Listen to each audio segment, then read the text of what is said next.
Set, go! Let's get into a week one recap for the NFL.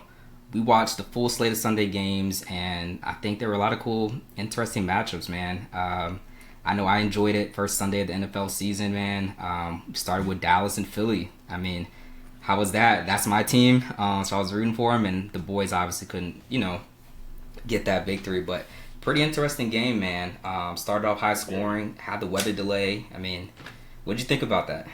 Yeah, I think for sure, I was so glad that what I said last week came to fruition. Where I feel like just Vegas just went in thinking that Dallas was just going to get completely annihilated the whole time. Like they're playing a college team. Apparently, the Eagles were going to play a college team that's not competent, and we saw that Dallas was actually pretty competent. I think, had it not been for that delay, because I think the delay kind of like, I don't know what, even in me as like a spectator, I kind of felt like the vibe was just like, oh, you're like kind of over it, right? And they came back and it was kind of weird, right? Mm-hmm. But had that not happened, and maybe momentum would have shifted. I don't know, man. I think it would have been a pretty close finish. I mean, it was still a close finish with, the CD had a few drops. Really just one crucial one, right, where Dak was hit him in the numbers and he dropped it. Had he not dropped that, like, who knows? Like maybe Dallas does something crazy and they win, or force extra time, like something like that. It was close. It was close. Yeah, CD had some very crucial drops. That drop was on fourth down. He couldn't get anything going. But Dak, I think he played excellent. He didn't have a lot of passing yards, but he still, delivered the ball, put it in the spots it needed to be. Played very good football. I believe Pro Football Focus rated Dak Prescott as one of the top three, rated quarterbacks, throughout week one. So no, and he took risk. That's what I like. He took risk because he saw like a few catches, like the one, like he went deep to George Pickens. George Pickens was able to draw, like the pass interference. Yeah, him, exactly. Like rolling. So it was good football. I think he played really good football, and I think it just led for a really nice, just first look at what Dallas can possibly be like in the coming weeks, as they start like flowing more, maybe utilizing George Pickens a little bit more, taking more shots or whatnot. And I mean, I will say defensively, I think both teams, right? Like they were like okay, right? It was back and forth. Saquon didn't really get going. I mean, he had the touchdown. Jalen had the 2 touchdowns, the rushing touchdowns. But besides that, everyone got held in check, particularly A.J. Brown. I mean, he had one reception, I think, for 8 yards in the fourth quarter. Pretty underwhelming game for him, and fantasy owners and people that bet on his. At the screen, man. Yeah, ridiculous.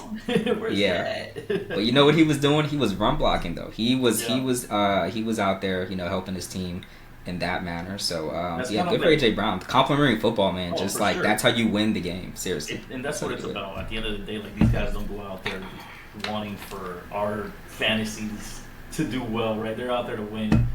Eventually get to a Super Bowl, win Super Bowls.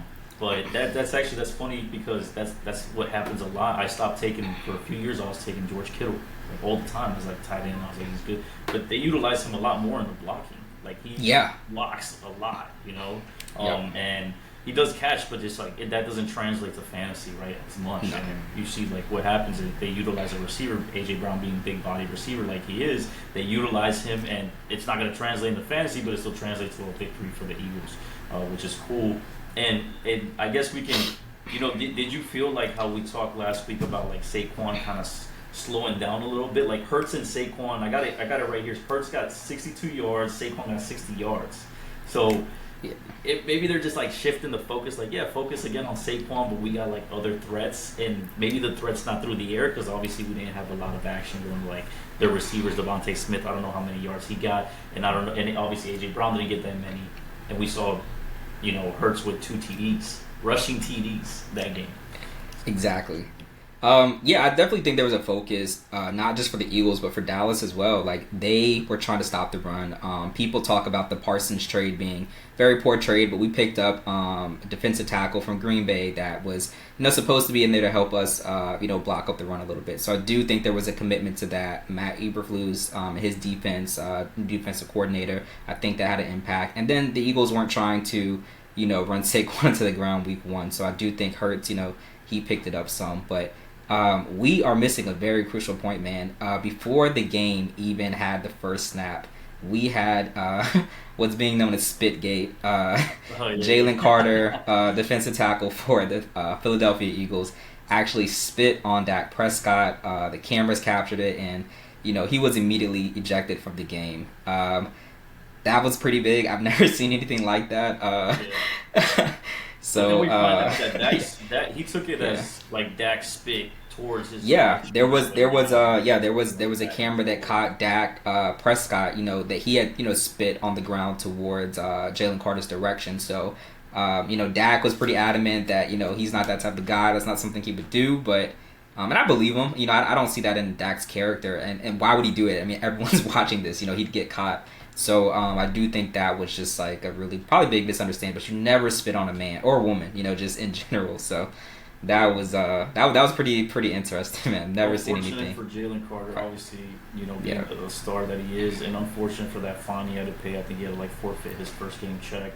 pretty Um, much. but the good thing for the Eagles is that they're counting it as the 1 game suspension being that game. So he's not going to Yeah. miss time down the road, which would be huge. Obviously, I don't know how their strength of schedule looks. The Eagles Well, this week. they've got the Chiefs next Super Bowl Oh, rematch, that's so right. that's It's the that's Super Bowl huge. exactly. So it's That's huge. huge. Yeah, Yeah, that's significant game. that But is huge.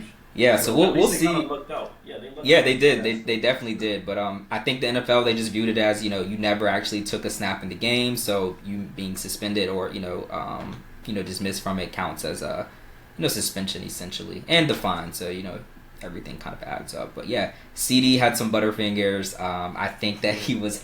At the facility the next day on the jug machine, I saw a report about that just to make sure that he's sharp for week 2 against the Giants in their home opener. But I think he'll bounce back, man. I don't have any problems or with CeeDee Lamb. Big fan of his. Have him in fantasy in a couple leagues, so I'm excited.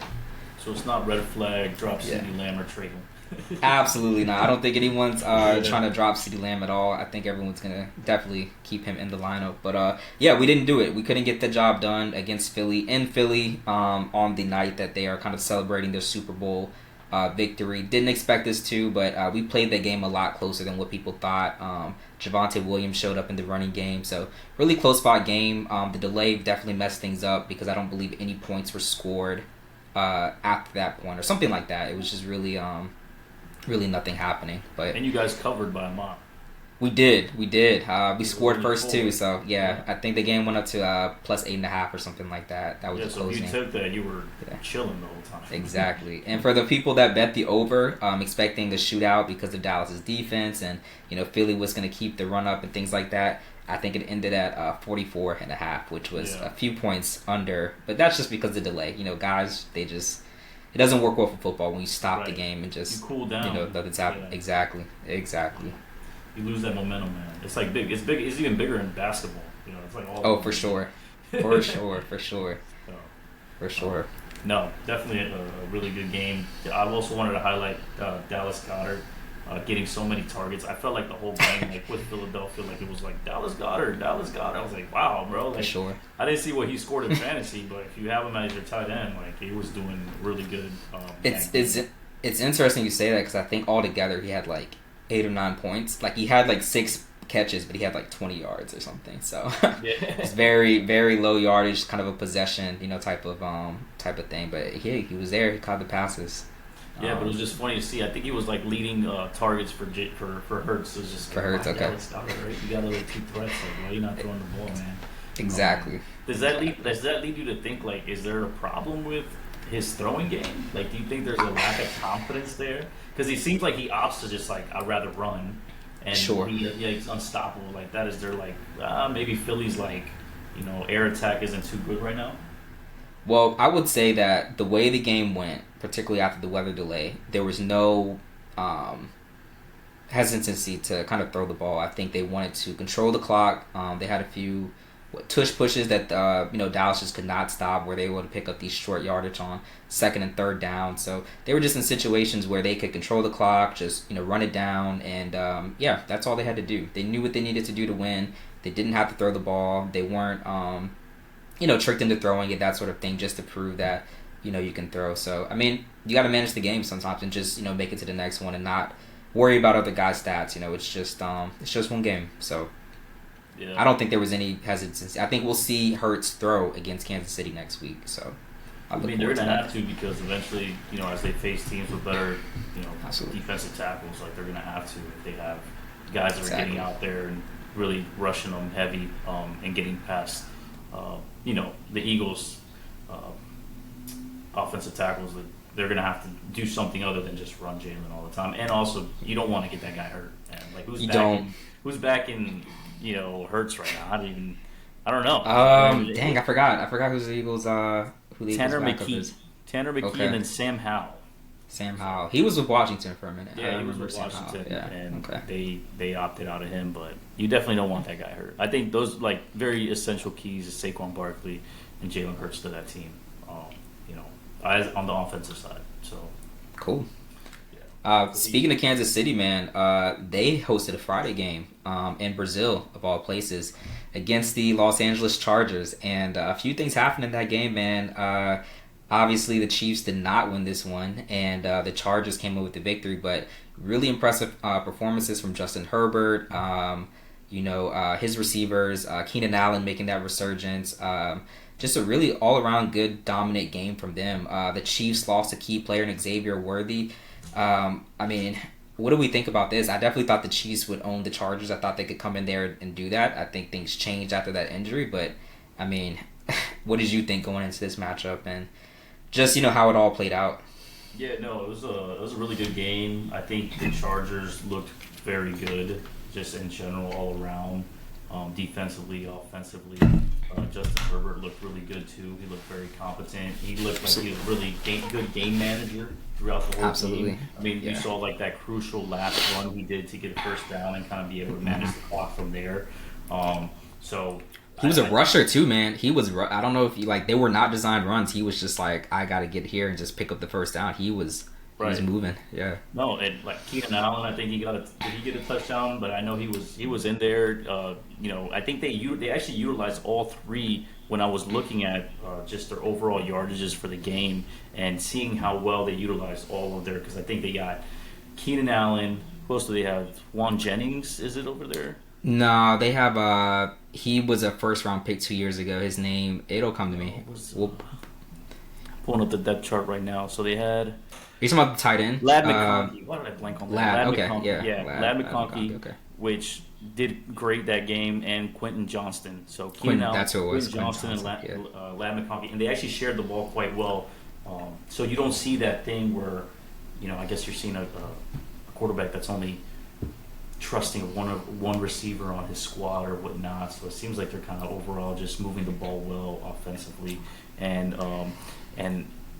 also in the rushing, pretty good. They had the rookie that they just drafted, Omarion Hampton. He looked great in his short stint. I mean, the runs that he took were really impressive. He ran hard. I don't think he had a lot of yardage, but the yards that he did gain were very, very impressive. And I think that team is going to be good this year. Yeah, no, they seem very put together. And when you see a team that's well put together, right? It's not just dependent on one side to perform really well.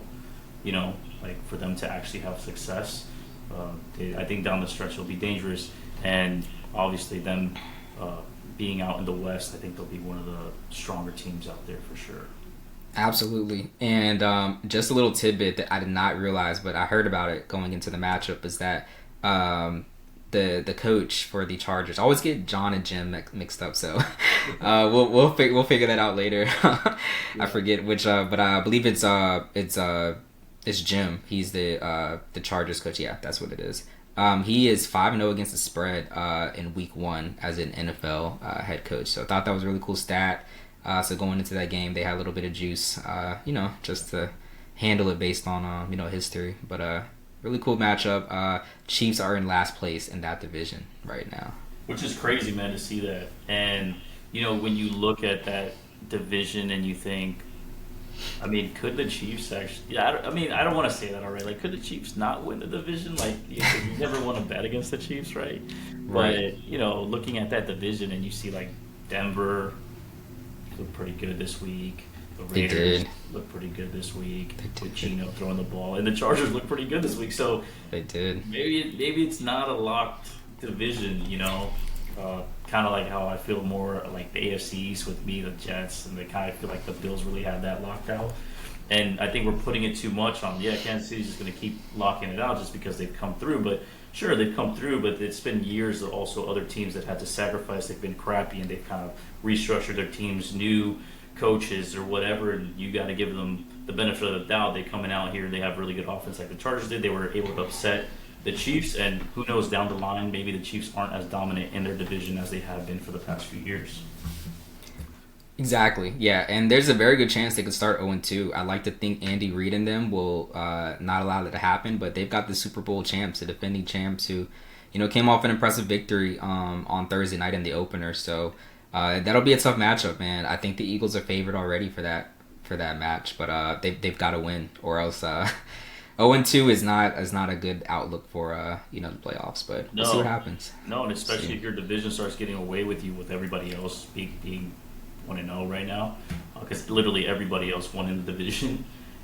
You start getting this isn't the NBA, this is MLB. You don't have a million games to play. You have to make things happen, right? So, it'll be interesting for sure. And remember, AFC, man, like those wild card spots are not just like gimmies. Yeah. Like there's a lot of teams in the AFC that are good. So if you don't win your division, you're going to be fighting, kind of tooth and nail for that wild card spot, being that the AFC is so loaded as it's become in the past years, for sure. But definitely a great game. It was kind of weird that it was on a Friday, but I guess that's cool. Gave me something to watch on a Friday. Absolutely, man. Yeah, we won't get another one of those until much later in the season. So really cool. Yeah. Well, we get the weird Monday. I think this Monday. We get it's doubleheader. Yeah, doubleheader. I don't actually mind those. It just gives you something to kind of switch back between when they overlap. So I think that's all right. It's all right. Gives you a little hope. You're like, oh, dude, I lost the farm on the first game, but I'm gonna win it all on the second one. Win it all back on the second one. There you go. There you go. Take a nice little 4-leg parlay on the second one. Hope it hits. Exactly. Well, let's go into our the full slate of Sunday games, man. Those are our Thursday and Friday matchups. So. I believe we both do Sunday tickets, so we were able to kind of see everything at once, which I think is awesome, particularly with YouTube TV. But I watched everything. I watched everything I could. Tampa and Atlanta, that was an exciting game. It almost went to... That did go to overtime, right? Or was it about to go to overtime? Younghoe Koo missed the kick, man. He missed to send it to overtime. That's right. Not a great not a great kicker. So Well, in that moment, I mean, he's been phenomenal. Pretty good, but he's had a good career. He has. Yeah, I like. There were some things I like there, man. Kyle Pitts showed up. We've been waiting for Kyle Pitts. Yeah. And I was wondering, I was like, man, are people still excited about Kyle Pitts on fantasy? It was like, I don't think so. Maybe they should be this year, right? Maybe he's a little bit more, in there. And as far as getting good fantasy points for a team, depending on if they keep moving the ball how they were this Sunday, and against the Bucs, which everybody, it seems like in media and all the groups that I talk to, that are so high on the Bucs, right? So not against, it's not like Atlanta went there and just defeated or put up, they didn't defeat, they lost, but they put up a good game against a trash team, So it's a team that a lot of people are calling for, a playoff run and possible potential for a Super Bowl. So absolutely, definitely see them winning that division. I don't see too much competition. Atlanta put up a good fight, but I think they are the team to beat in that division, the NFC South, I believe. Yeah, and with looking at Tampa, it was cool to see. I didn't even realized Rachaad White was available and still, performing, and it was cool to see him out there. I guess they're still gonna, maybe not a full split backfield. They're gonna still utilize maybe Bucky Irving a lot more, and he looked pretty good. But Rachaad White, man, I had him 2 years ago when he was RB1, and he was a stud and a really good running back. So hopefully he's not washed out in the system. I think he's still a really good back, and Tampa continues to utilize him in their backfield. For sure. What'd you think about their rookie? He got 2 touchdowns that game. Emeka Egbuka. Dude, Yeah. amazing. He is as advertised. I had to watch the plays where he grabbed the ball. I mean, they were absolutely, electric. He showed his athleticism, like just to, reach for the ball. So really great touchdown catches, man. And he apparently called game, or he called that in the huddle or something. I saw a report after the game. So just like a lot of leadership. Ohio State, where he went to school, they are turning into wide receiver university. They are wide receiver university. But yeah, I mean, just the guys that come out of there they're just dogs, to be honest, man. And he's showing up on your first NFL game, regular season, and doing that, 2 touchdowns. I mean, it doesn't get better than that. It's just a very promising, future for him. Which is Absolutely. good because I guess as you have your receiver like Mike Evans getting older and Yeah, eventually going to phase out. Uh, uh, Being such a high performing wide receiver that Mike Evans has been, it's good to see a guy that's young, first game, first season. And it's like, oh, we have a future absolutely. here, And if they continue to just be a really dominant team in that division, especially, like they'll still have weapons going down the line that they can continue to just build that team and do really They well for the years to For come. sure. They drafted a guy. I can't think of his name. I think McMillan. They drafted him in the first round last year, so I believe he's on IR. He's hurt right now, but he'll return eventually. He'll get in the lineup. Chris Godwin will at some point return. Hopefully, he's effective still. So they've got pieces, old pieces and new pieces, where they can kind of keep that going. For that offense. But yeah, that was a good game. Good, exciting game.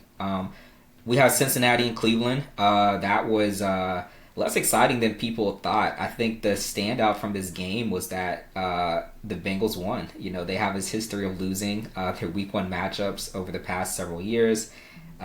So they managed to escape that victory. Escape with the victory. I think it was a 1-point game, 17-16. But yeah, Joe did not exactly have the numbers that he ended the year on. But if you look back to 2024, that season, he had a similar start where he and Jamar Chase had low output statistically, as well as, obviously that translates to fantasy. But yeah, they got the win this time. That's what matters. So I think they're in a decent position, to build upon that.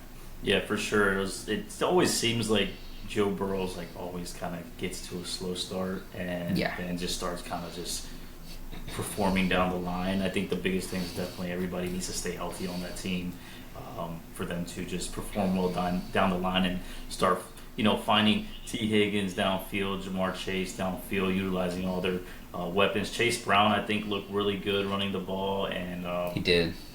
so I don't think they're going to be a team that struggles, over the span of the season. The Browns are just funny, man, to see Joe Flacco still throwing the ball. They had some good potential to win that game. I know Jerry Jeudy dropped the ball like twice, and it was like pretty crucial drops. Obviously, Myles Garrett was just eating. He got like 2 back-to-back sacks on Burrow, so that guy Yep. just continues to be a dog. So it's like that team that you don't really think offensively they're a threat, but defensively you still got guys on that team that are gonna make you possibly struggle. And if you think you're just gonna go in there and just win, you could end up losing the game, because it Oh, ended up being like an absolutely. ugly under, like 17-16 or something like that. So it really could have been anything. That could have been it had the Browns just gotten in range and kicked, and boom, game over. They win the game. Easy, Right? yeah, So, easy, yeah. Anything could have tipped that game, out of the Bengals' favor, but and they it's what did. it is. They won. They got into range. The kicker for the Browns, they got into kicking range at like the 2 minute, around the 2 minute warning, missed the Okay, kick, and then just couldn't get the ball back. I see. Okay, So it was, unfortunate. kind of little bit of luck, I think, Yeah, for a little bit of the luck and a Cincinnati little Bengals. A little bit of luck, unfortunate. Yeah, absolutely. for sure. Okay. Most definitely. Next up, we had Miami and Indianapolis, the Colts. Dolphins and Colts. I think that was the biggest shocker of the weekend in terms of just Love to see overall it, man. disparity between those teams. Daniel Jones, or Indiana Jones as they're calling him right now, really showed out in his debut for the Colts. Had a great game, 2 rushing touchdowns. I think he threw for 272. So he had a really good game passing as well on not a lot of attempts. I think he was like 29 attempts, so less than 30 attempts. But yeah, great game from him, man. But on the other side of the ball, Miami, they did not look like a team that was ready to play football. I mean, Tua just wasn't. I don't know what was going on with him. The offense was not clicking. Tyreek, he was upset. You could see that. Waddle didn't. No one had a good game. I think Devon Achane had the best game.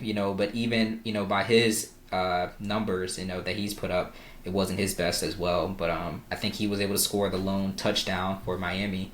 But yeah, that was a mess of a game, man. I'm really interested to see how Miami will respond, and are we looking at the Colts as a potential playoff team or someone that could kind of do some damage, a surprise team this year?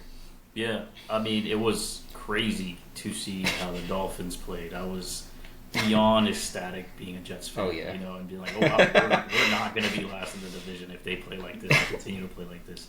And like you said, the chemistry didn't seem there. People like you said, Tyreek Hill looks disgruntled. I mean, there's already reports everywhere that he possibly is getting looked at to get traded and get out of there.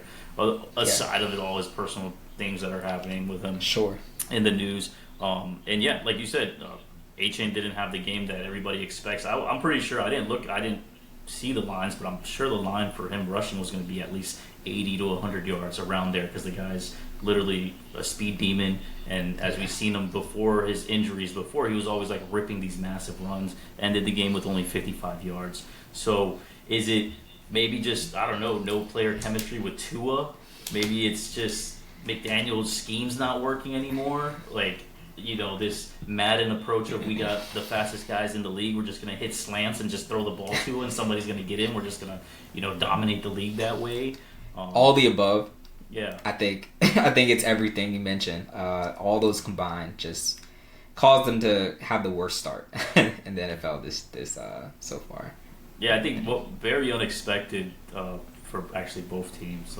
And then on the other side, as you said, Daniel Jones had a good game, and then Jonathan Taylor also had a good game, which he did. He did. I don't know, 71 yards. Yeah, so he had a good game, and we forget because I remember when he was explosive. Like 2 years ago? 2 years ago, season. He was really solid. He was ripping like 100 yards like it was nothing. Yeah. He was like best back in the league, and obviously he had like his injury and then like troubles where he wanted to get traded and stuff, and for sure got kind of weird, and everybody's kind of maybe forgot a little bit about him and how good of a player he actually is. So maybe this is the year where he steps back into that role of being like a really big impact player for them on the offensive side. For sure, and he could have had a bigger day on the ground. He actually had an injury in the third quarter. He landed kind of awkwardly, and they actually pulled him for like the remainder of the game. So that's when you see Daniel Jones a little bit more rushing. He gets those rushing touchdowns, but I think he's fine. I don't think there's any risk. They just were up so much. They were like, we got this one. Right, you don't want to get it back like that. I don't even know who's RB2 for that team, but you don't want to get a back like that. Exactly. Giddens, I think he's a rookie. Last name Giddens. I believe he's the direct backup to Jonathan Taylor. But so that was a good game. Go Colts. Daniel Jones, they look great. So we've got Vegas and New England. That was a matchup that went about as expected, I think, for most people. New England has a lot of turnover this year, and Vegas does too. But you've got a lot of good veterans. Geno. You've got Pete Carroll. Of course, you have the rookie and Ashton Genty, who did actually score a touchdown, but I mean, they look fine. New England's I think they just have a lot of new pieces that they're still trying to figure out, in my opinion. What do you think? Yeah, I mean, if there's not a guy, again, that's going to root harder against New England than me, obviously being just like the Dolphins, somebody I don't want to do well in our division. I think for me, I moneylined this game, and I took the Raiders. I think I wanted to sell the Patriots because I really thought they were just a little too overhyped. I know we saw some glimpses of Drake May last year, and I think just like they were just a little bit too ecstatic or just a little too quick to say, yeah, we have this amazing quarterback, which I think he is a talented quarterback. I do. But that's going to come in and just like wreck the league like off the bat, and yeah, it's like I don't think he's arrived yet. I don't think so. I think he has the right coaching, and I think he has some good receivers now that can prop him up, and they're gonna have some really cool games I think this year. But I don't think the experience that Vegas brings, I didn't think in week one they were gonna necessarily knock them off. So yeah, and Geno is not. It's like Geno is an older guy in the league, right? Like he's been around for quite a few years, but yeah. I mean, don't forget, like he played very well with Seattle, right? Yes. And then he comes here. He still has really good receiving threats. You have Jacoby Meyer, you have Brock Bowers, who balled out again, and he's balled out since last year. So you have guys that are going to do or have the ability to perform really well if you have a quarterback that is competent, and Geno Smith is definitely competent. He's not maybe the most elite quarterback in the league, but he's competent enough to run a good offense, and especially if you have receivers that are going to be out there open and just dogs. Because you see, man, Brock Bowers, like I see it now. I'm looking receiving just 5 for 103 yards, so his average is 20.6 yards. That's insane. So he's like, it's not just a guy that's just getting the ball dropping. I mean, he gets the ball and he's just explosive after that. So big play receiver. Yeah, and it's a team that people aren't putting out there, that I think just to be some a long-term performer for the season that's going to make a Super Bowl run or whatnot, the Raiders. But I think they're a dangerous team, and on the defensive side they have threats too. So I think they're going to be they're going to be like a lot of people's like rock in the road, that just okay. I can see that. Like they play tough. They beat some teams that you might think they're a little bit maybe they don't make a playoff run, but they mess up other teams. Flow. Yeah, exactly. Absolutely. So, they do that to others, and they'll be fun to watch. I think they'll definitely be fun to watch. But yeah, definitely a good one. And I was glad I smashed that money line because it proved to be true, man. Sometimes you got to just sell the hype. Absolutely. Too early in the season. Absolutely. Another team, that everyone expected to win their matchup this week was Arizona at New Orleans. So that was pretty straightforward. You've got Spencer Rattler starting versus Kyler Murray, who is a much more experienced quarterback and just a better team overall. And, they 2013, I believe they covered the spread. So, yeah, pretty straightforward game there.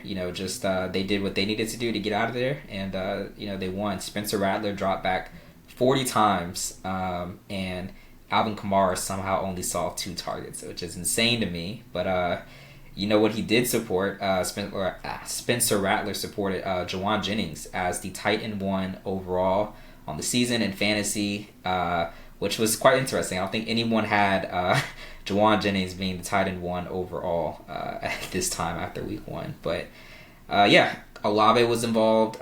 He had several targets, over a dozen targets. How do you say his name? Rashid Shaheed.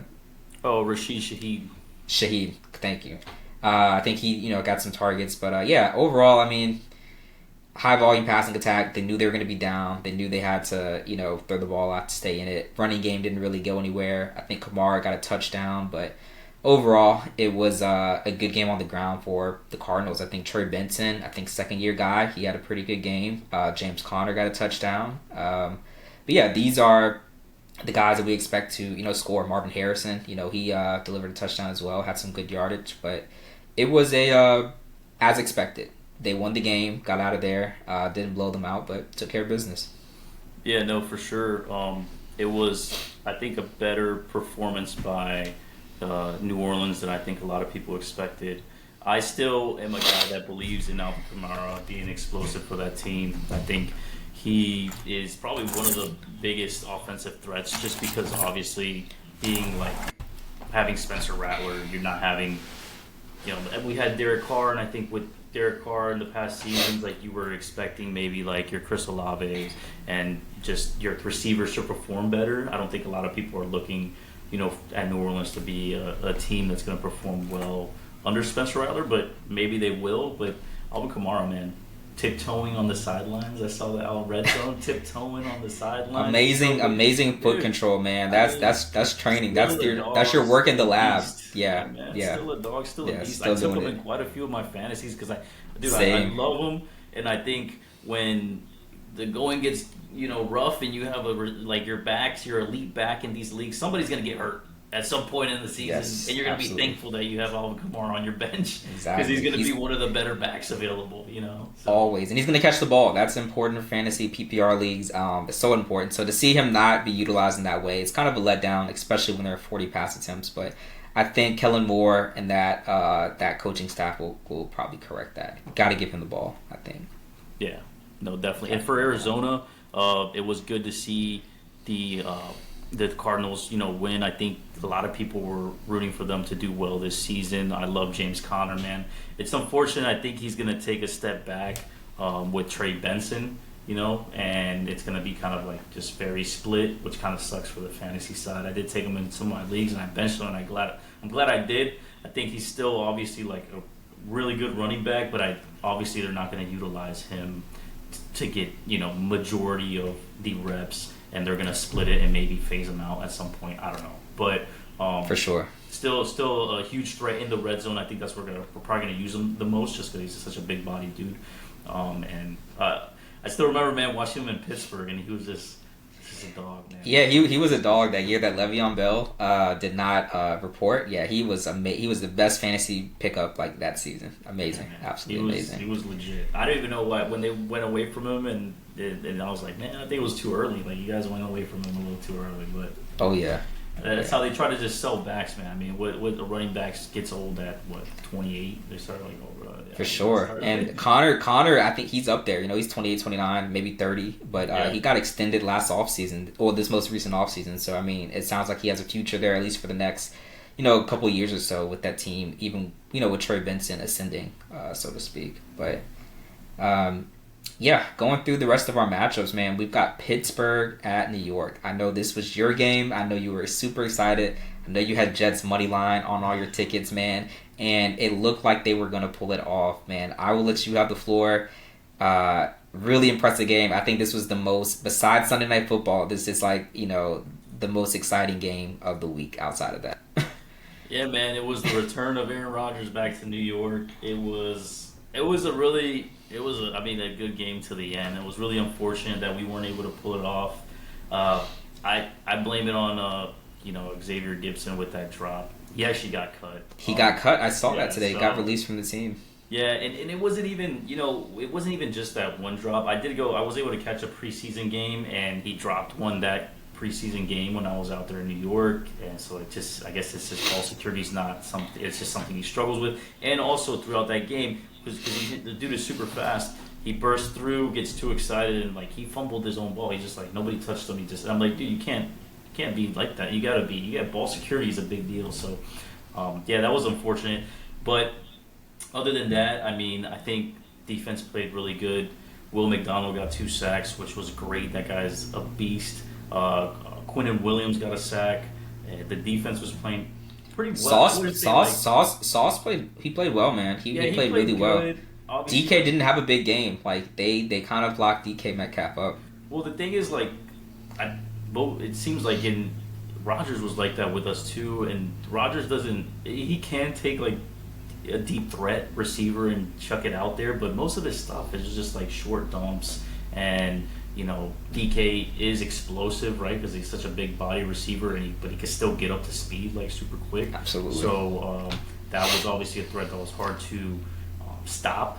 But other than that, the offense for the Jets, I don't think has ever looked this competent in like years. It was really cool to see Breece Hall just absolutely dog Eden just on every snap he took. I mean, it was crazy. There was a play where he should have lost like 6 yards, and somehow he got like plus 3 yards. I mean, the guy's a beast. He's definitely 100%.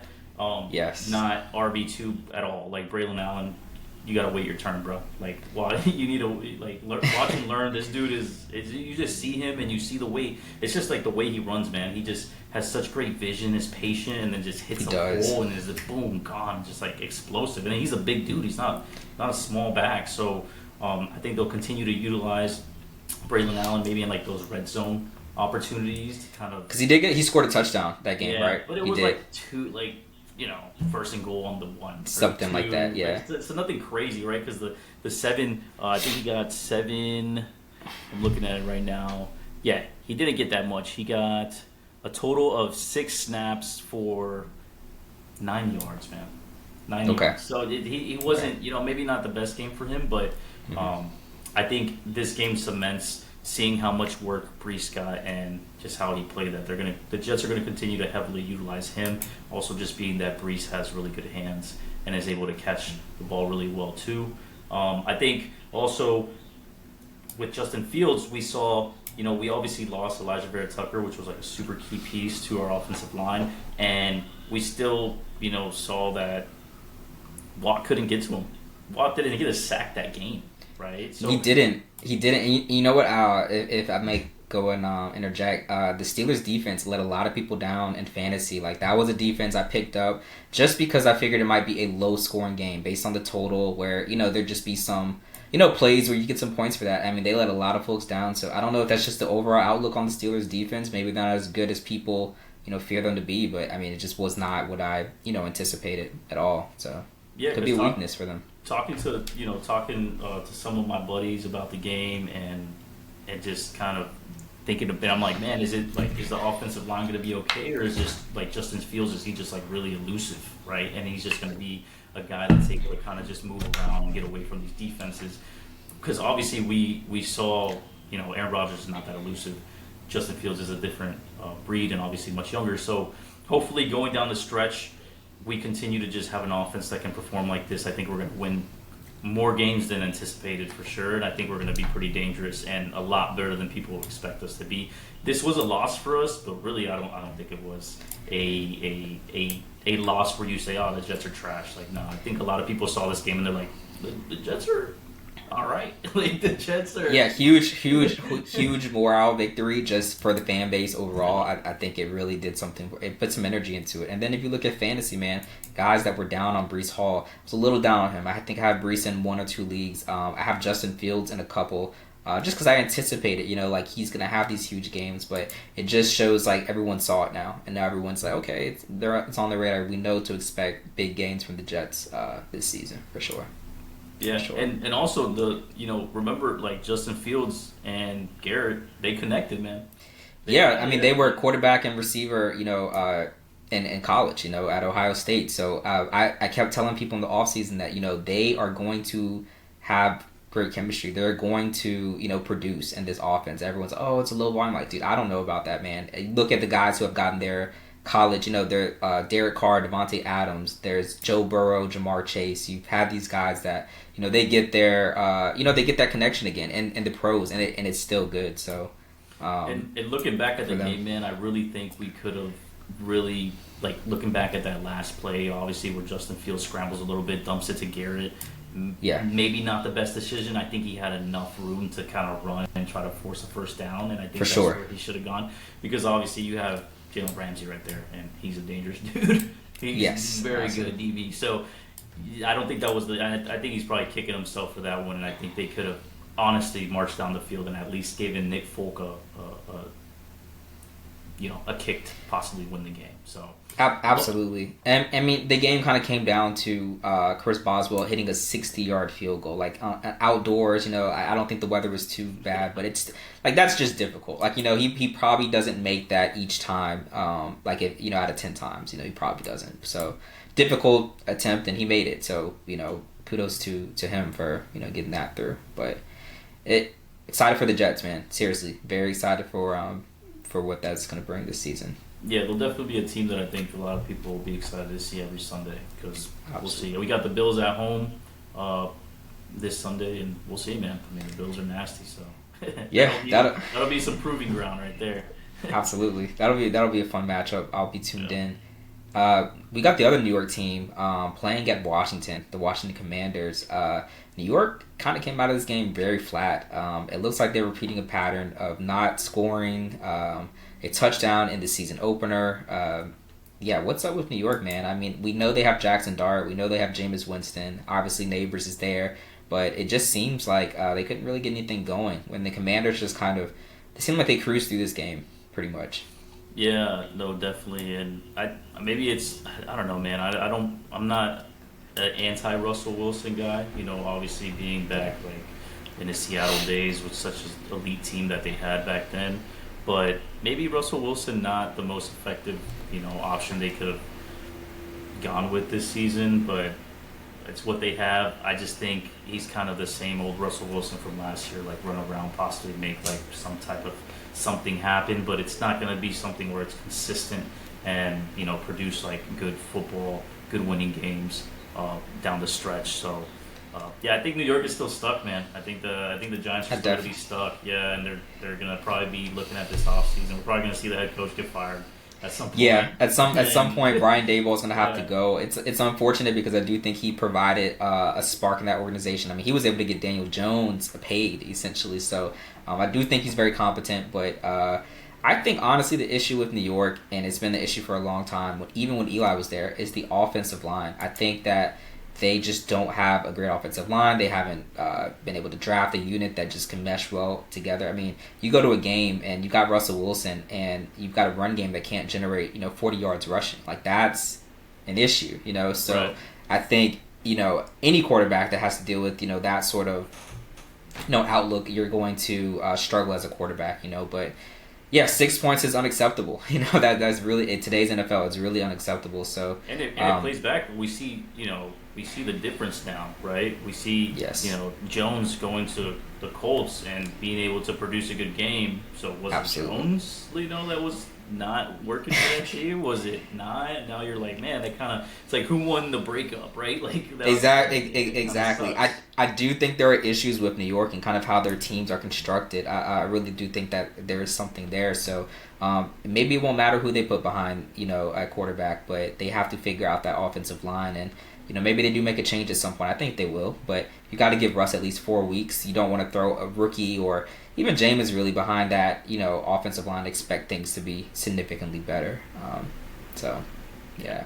But JCM or Bill, Ja'Cory, Krosky, Merritt had a pretty good game on the ground, rushing. I think he had a big run that kind of propped up his numbers. Jaden looked good. Deebo Samuel looked amazing. And Terry looks like he still has a little bit of rust on him a little bit. But overall, Yeah, a Commanders lot of it, dominated. man. He killed me. I had him. I had drafted him. I was like, Terry, come on, man. Like, Yes. I was actually, I was surprised by how much Debo, was involved in that game. I thought he wasn't going to really be as involved. I thought they were just going to utilize him more, maybe for some short, little dumps to him and just allow him to just kind of, since he's so big body, to just get downfield, get first downs. But no, he was everywhere, man. And even, I think his touchdown was not even a receiving touchdown. It was like a rushing touchdown. I believe so. Yeah. So part of me is like, man, hopefully this week Terry picks up. One in my league that I did take that I think I'll be getting off of my bench is Austin Eckler. After seeing Krosky Merritt, how involved he is, man, I'm like, oh, man, are you just taking up room on my bench right now? Like, you're not going to perform at all this season? I thought he was going to be a lot more involved, but I don't think so, man. After seeing like the way that the rookie performed, I think you're going to see like his production kind of go more and more down, which is not a good value for fantasy. So Absolutely, man. yeah, and I really wanted to see if look at here. I was like, man, did Von Miller get a sack? And he didn't, but we'll see that defense, man, how they do down the stretch, right? Getting Von Miller on that team and just seeing how they overall perform. See if Daniels can stay healthy and will he have, like how people say, the sophomore slump, or will he can kind of keep it up? And because we were talking last week, like some of those games were like, give me, like you had like a random, Hail Mary that just, okay, you guys won. Like, will they be able to just be like competent football that just goes in, dominates the team, or not dominates, but just performs well and actually gets like really good wins down the stretch? It'll be Absolutely. interesting to see. We will. Next up, we have Carolina at Jacksonville. This was one of those games where, just like Miami, Carolina really disappointed overall. Final score 26-10. I mean, the Jaguars dominated pretty much at every facet of this game. It looks like Bryce Young is picking up where he was essentially at the beginning of the 2024 season, where he was one of the worst quarterbacks in the NFL. What are we looking at with Bryce Young? Is he, like, if he doesn't shake things up, or, is he on the hot seat? Is he on the way out of Carolina, or just, what do we think about that? I mean, we'll get to Jacksonville in a second, but just Bryce Young, I mean, he did not look great in this game. Yeah, no, I think Carolina, they probably looked at, his performance, and they're like, why didn't we take Stroud again? I don't know. Yeah. Like, the decision to take him is just becoming like more and more like it was the worst decision we took. But I think it was a letdown, honestly. Also, that game had a huge rain delay too. It was like one of those games that was on and like the 4 o'clocks came You're on. right. I was like, what the heck? You're Is Jacksonville still playing? Like, and it's only like the second quarter, so maybe that kind of gave into a little bit, kind of like that definitely. I completely forgot about that. I'm gonna give Bryce a little bit of slack just because these delays really mess things up. But I do think the game was already a little lopsided. At halftime or whenever they decided to postpone the game. But yeah, the excitement for me was seeing Chuba Hubbard as well as McMillan. Cannot think of how to say his first name. Tetaroa, I think that's how you say it. Tetaroa McMillan. Just seeing him get that good target share, I thought that was promising. So, I think he's gonna be able to support a wide receiver one, Bryce Youngest. But yeah, I'd like to see better play from him, obviously. And then on Jacksonville side of the ball, we saw the debut of Travis Hunter. He played snaps on offensive defense. Obviously, that's his thing. And he didn't have too much yardage. Didn't expect him to. And the biggest surprise of that game was the wide receiver one. I think he had like one reception or two receptions or something like that. But he had like 7 targets or something. So him and Trevor Lawrence not on the same page. Really weird. Him and Mac Jones had a lot of chemistry last year when he was going off and he was the wide receiver 4.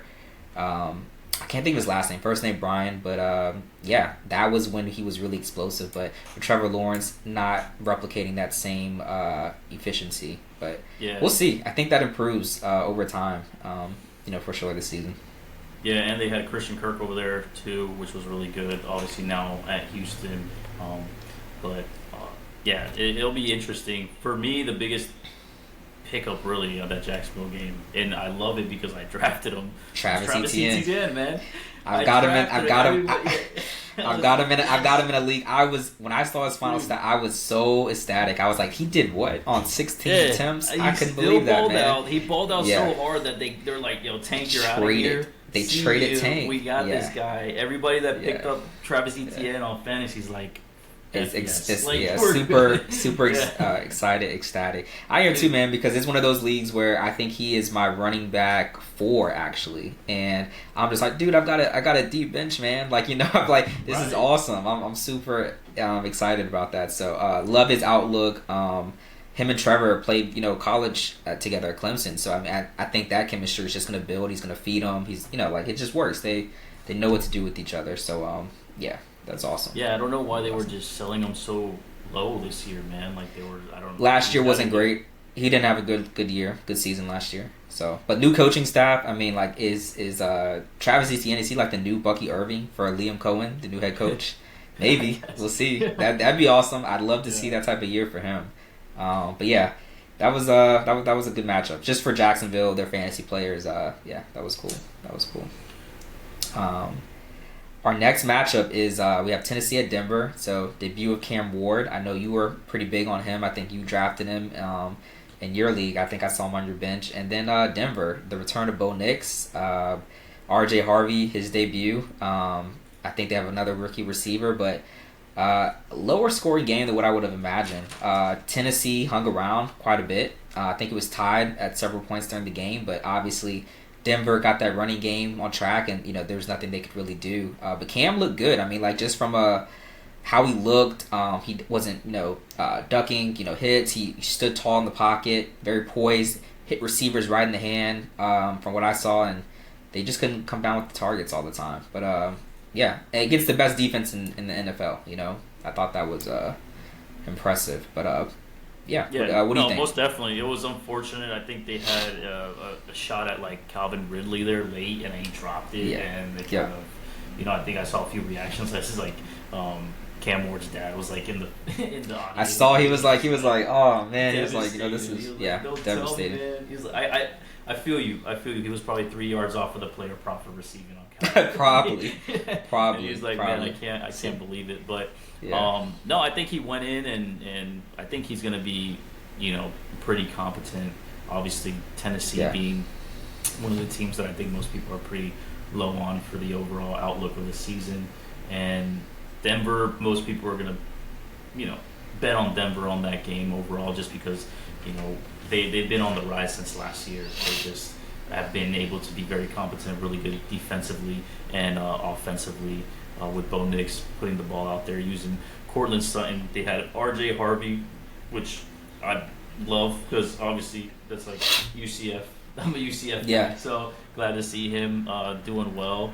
and it'll be interesting. And that's one in that division, right? Like the Broncos being in that division, that's it's gonna be fun, right? It's so good to see that division has gotten really hard, and that's always good because nobody wants to watch football, man. Where you're just like you can pick kind of like it's like, oh man, like there's like two divisions that are fun and the rest are all locked out, right? Like we can already say like, oh, congratulations, Bills, you won the AFC East. Like you don't need to play the rest of your your rest of your games or whatnot. But it was a good game. And Bo Nix did not have the best game. I think he threw 2 picks. Just not what we expected from him, particularly how they ended last year. So like to see him kind of step it up. That was definitely a surprise seeing his the turnovers and things like that for him. Definitely not expecting that. Yeah.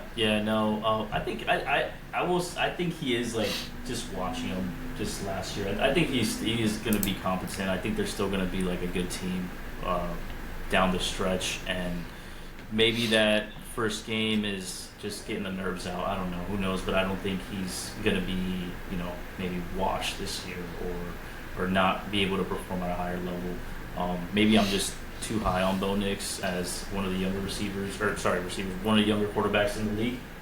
Sure. But I just think so. I think him. I think Stroud is another one that people are just downplaying too much. And you can't downplay Stroud, man. I mean, this is only his 3rd year in the NFL. The first 2 years he went to the playoffs. Well, first of all, year 1, rookie of the year, went to the playoffs, won a playoff game, and all he did was lead his team to the playoffs again last year and win another playoff game. I mean, the dude is in, he lost to Lamar Jackson, I believe, in the playoffs. So that's somebody that a lot of people would lose to. So I think CJ Stroud is just fine, man. I really do. And at the end of the day, man, it's not always like you can't judge a football game on stats. Like at the end of the day, it's about winning the game, right? And if these young quarterbacks can get their team to have winning seasons and have post seasons, then they're doing really good, even if on paper they don't look great, right? Absolutely. There's a lot of guys that look great on paper and not be just not be that. The teams are not winning games. So yeah, for sure. Our next matchup, we've got the San Francisco 49ers at the Seattle Seahawks, and this game was interesting. We saw George Kittle early on. Connection with Brock Purdy, touchdown, and then shortly afterwards we see him sustain a hamstring injury.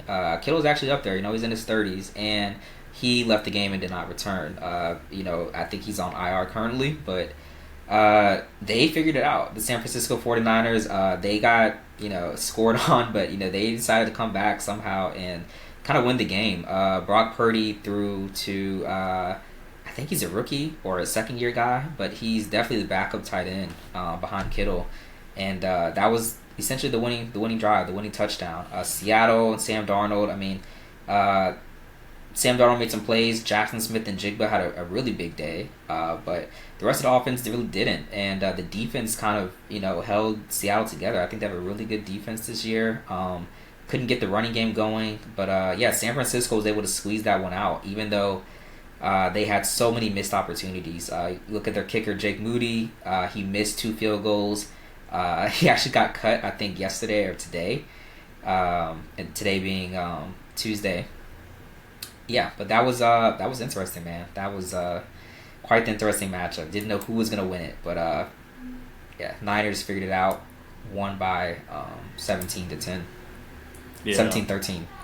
Yeah, it was quite the interesting game. McCaffrey, I think, didn't perform at the level that he was expected to perform at. He only got 69 yards, which is a lot, but just no TDs. I thought he was going to be a lot more explosive. Brian Robertson Jr., same thing. It was just like an ugly under, really on the Seattle side, man. Kenneth Walker disappointed me, honestly, because I think he was pretty high on fantasy for me. And absolutely. I thought he was going to be a very explosive running back, and he just wasn't. I'm not a huge believer in Sam Darnold, obviously being a Jets fan. The highlight of his career with us was seeing Mono. Ghost. And seeing Ghost, man. I'll never forget Ghost. That was funny. So, so I didn't really expect too much, from Cooper Kupp I know he did have a really good season last year with the Vikings, obviously. That's the Vikings, man. Kevin O'Connell is such a quarterback guru, man. I mean, Daniel Jones spent a little bit of time there. Look how well he's doing right now with Indy. So I think he just kind of he's just the quarterback whisperer, you know. In my opinion, that's what I think. Yeah. But we'll see, man. Seeing how San Francisco played it, they're gonna, struggle like this to put points on the board. Maybe maybe they were priced a little too high, for the season. Sure. But obviously, they've been able to do it these past few seasons. So maybe they figure something out down the stretch. George Kittle obviously being a huge loss to them, not just receiving but really big in the blocking game. So as long as they stay healthy, maybe Christian McCaffrey, hopefully he doesn't have to get too many reps where they overload him, he gets injured, and then they lose another key piece. They lost Debo already, which was a huge key piece to them offensively. Yeah.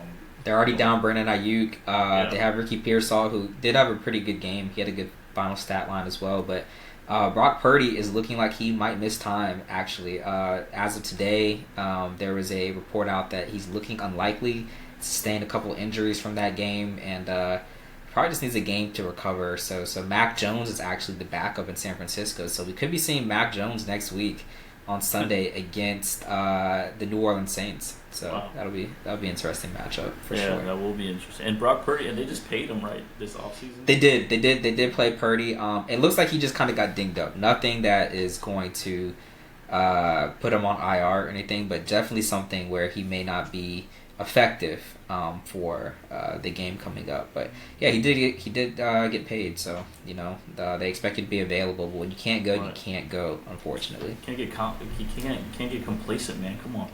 Yeah, come on, Purdy. Don't pull an Anthony Richardson and be like, I need a break. I'm tired. Nah, exactly. I don't think that's Brock, man. I mean, he really balled out. Like the pass to win the game was very impressive. That was very nice. Very nice. Definitely. A lot of people downplay him, but I think he's going to be around for a while. He's Mr. Relevant I think he's very, very relevant, to be honest. But yeah.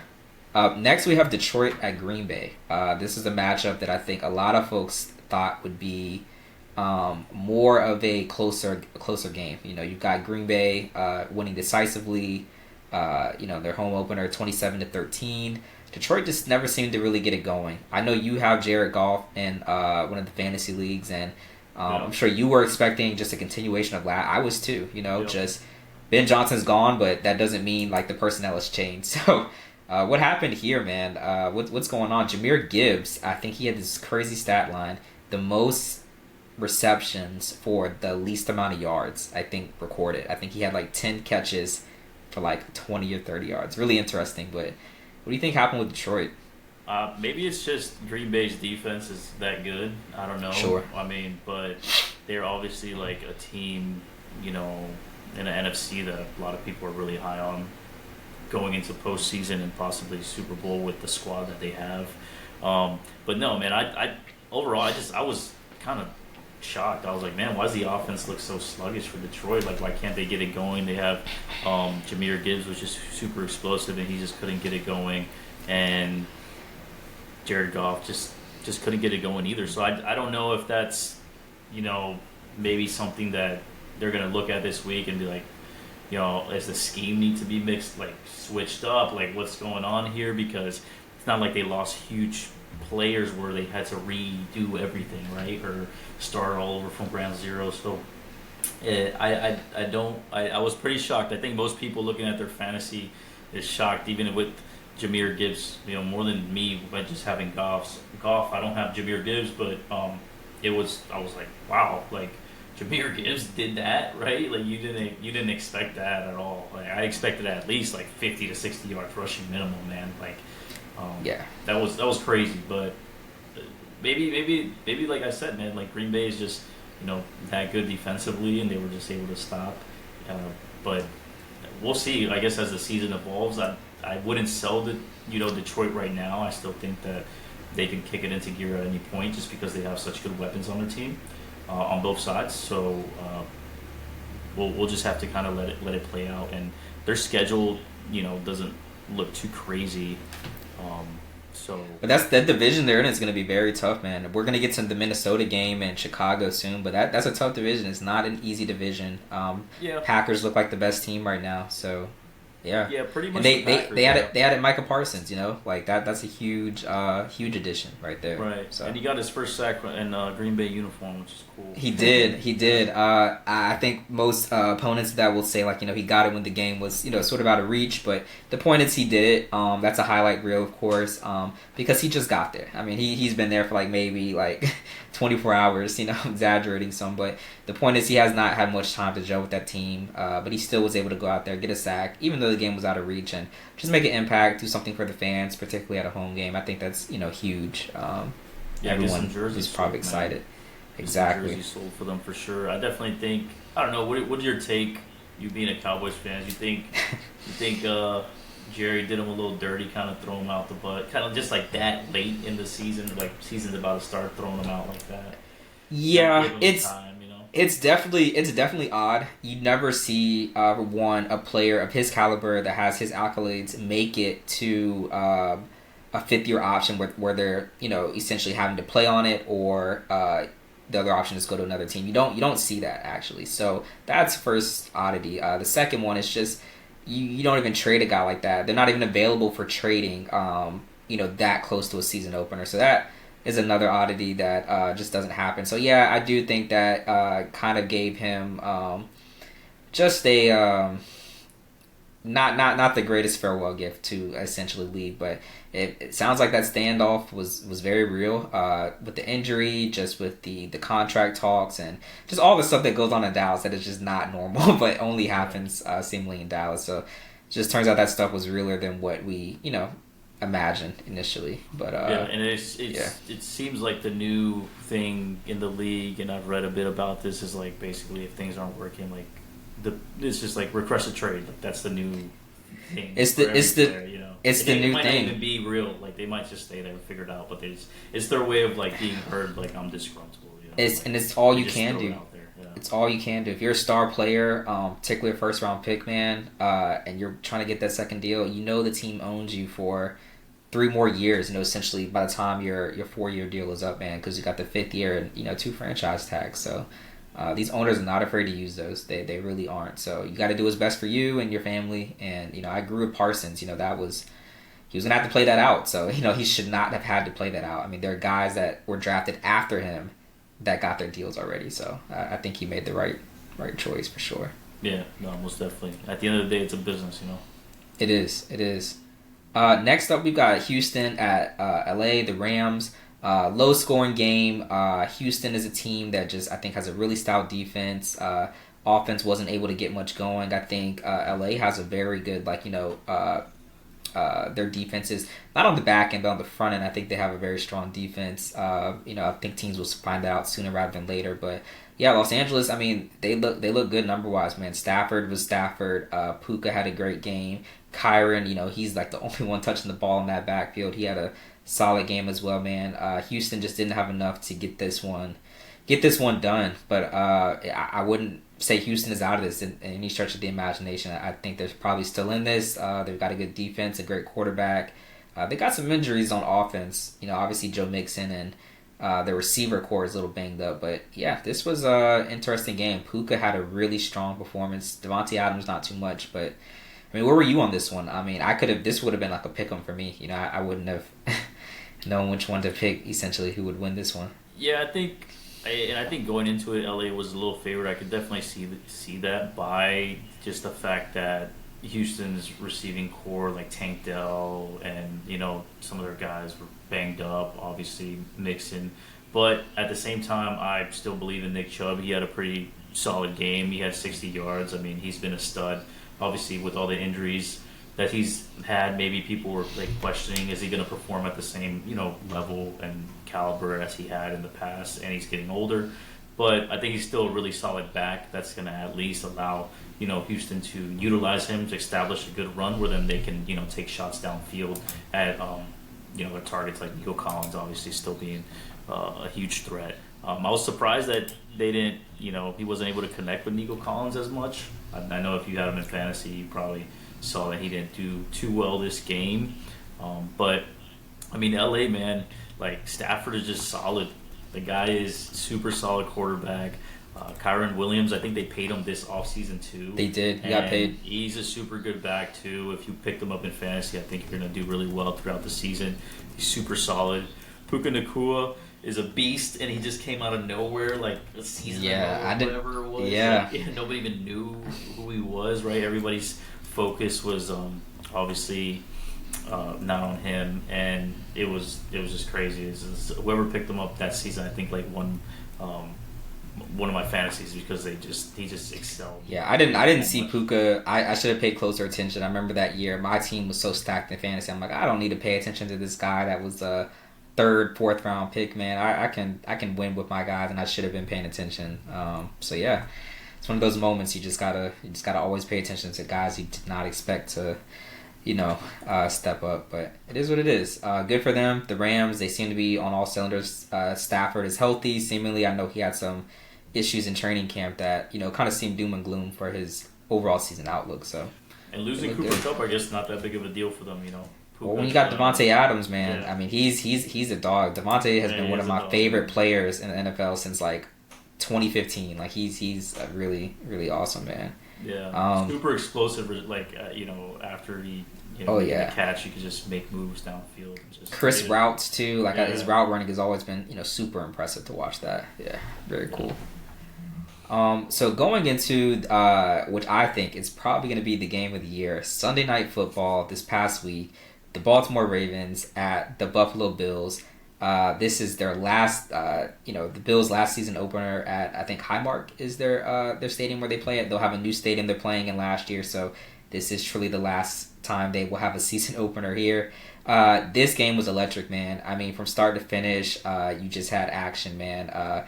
Derrick Henry, Lamar Jackson, obviously Josh Allen, Keon Coleman, Zay Flowers. I mean, these are some of the guys that had the biggest games, and really exciting, electric game. I mean, over 80 points scored, a final score 41-40. The Bills completed a crazy fourth quarter comeback. You just don't see stuff like that, particularly in a season opener. Henry and Josh Allen were like Superman for their teams. Lamar was awesome, but the Ravens, man, they just could not get it done. They had the same issues that they've had kind of in the playoffs and just throughout the regular season where they lose these games that they probably should have won. I mean, what do you think was the moment where they kind of lost the game, or just like how this got away from them? And not to discredit the Bills, I mean, they obviously had to fight and come back, but I mean, how do we get here? How do we get to 40-41? Sunday Night Football, Week 1, between two MVPs. They were back-to-back MVPs, essentially. I mean, I think the biggest thing is going to be Derrick Henry fumbling the ball. Sure. Once he fumbled that ball and gave that field position back to them, it was kind of detrimental just because of the way the clock was there and just the way that probably momentum shifted. You can never take Josh Allen out of the equation. That guy just makes plays. I mean, he had 2 rushing touchdowns. He's able to utilize people on the field, but he's such a threat that I think he kind of draws defense where they have to constantly monitor. Like, they have to have somebody like constantly monitoring him because he can just take off at any moment, and being that big body quarterback that he is, he can get downfield and break through your linebackers and definitely your DBs like with ease. So I think it's like, what are you gonna do when you see that man running? It's like, I'm like, dude, you can't stop that. It's like stopping Derrick Henry. You can't stop that. It's just... And Derrick Henry Derrick Henry is so explosive, man. 169 yards, and they lost that game. That's crazy. Yeah, you would have not thought. Not to put it like, oh well, Derrick Henry lost the game. I mean, it's unfortunate it happens. He fumbled the ball, but he played his ass off that game. 169 yards. I mean, he was basically unstoppable for the Bills. Like, the Bills couldn't stop him at all. Every time he got the ball, like, he was just ripping like 30-yard runs all the time. It was just crazy. So, it was unfortunate. I think it goes to show you just how good the AFC is and how excited I'm going to be for AFC playoffs this year. Because, I mean, if it's going to be things like teams like that, which we've seen it already from the Bills, because we've had like the Chiefs. We've had the Chiefs and the Bills. Those are some of the craziest games I've seen. And I'm going to include this one, Baltimore Buffalo Week 1 2025, one of the better NFL games I've seen. Just overall, like this is definitely a top 10 top 15 game for me. Just like really, Huge. really awesome. Yeah. I hit a huge parlay too. I was super happy. You did, man. I was like, dude, you nailed that one. You really had that one locked up. It was crazy, man. So. You could have probably taken, I think, almost everybody. Like, and and I almost forgot, man. The DeAndre Hopkins catch was insane. Oh my God, that one-handed catch, man. I mean, that's like just old D-Hop, man. That's Houston D-Hop right there. I mean, it was effortless. He was like, I might just reach for this. Like, I'm gonna reach the upper shelf. Like, that's that was the motion. Essentially, like it ended up being just both teams played lights out. They did. The Bills woke up a little bit later, obviously, and because they were struggling, they did have that. They were the first. They scored on their first drive, and it seemed like they were going to. Then Baltimore just. I think Derrick Henry really just sucked the energy out of that stadium when the Bills saw that. They were like, "Yo, we cannot stop this guy," and this guy is just like a beast. But they're just strong teams, man. They're strong teams offensively, obviously. For sure. I'm a Ravens fan. That's I feel like my second home, my second NFL home there. And, it was so funny during the game how all these Bills fans, they just gave up on their team, in the fourth quarter. They were out of there. And I'm just, the Ravens got this. It's cool. I don't have to. I know how this game's going to end. And just, you never know, especially in the NFL these days. Like, we've seen crazy comebacks. And I think Josh Allen spoke after the game. It's like, where are you guys going? Like, like, what's up? Like, why, like, you didn't believe in us? Like, like, we got this. And I thought that was cool. I'm obviously I'm not a Bills fan, but, that's cool that Josh was just like, he stood on, business throughout. He was like, look, man, like, I had us, like, shouldn't have doubted us. The announcers, man, I remember they're like the game was getting really good, and the announcers there's like 20,000 Bills fans trying to make their way back into the stadium. And I was like, damn, they left already. Bills Mafia. I thought they were done, man. They were done. But it was just super cool. I think the statistics were like the Ravens had like a 90% chance of winning that game at some point in the fourth, and just within 5-6 minutes, things changed very quickly. I do want to bring up a key component.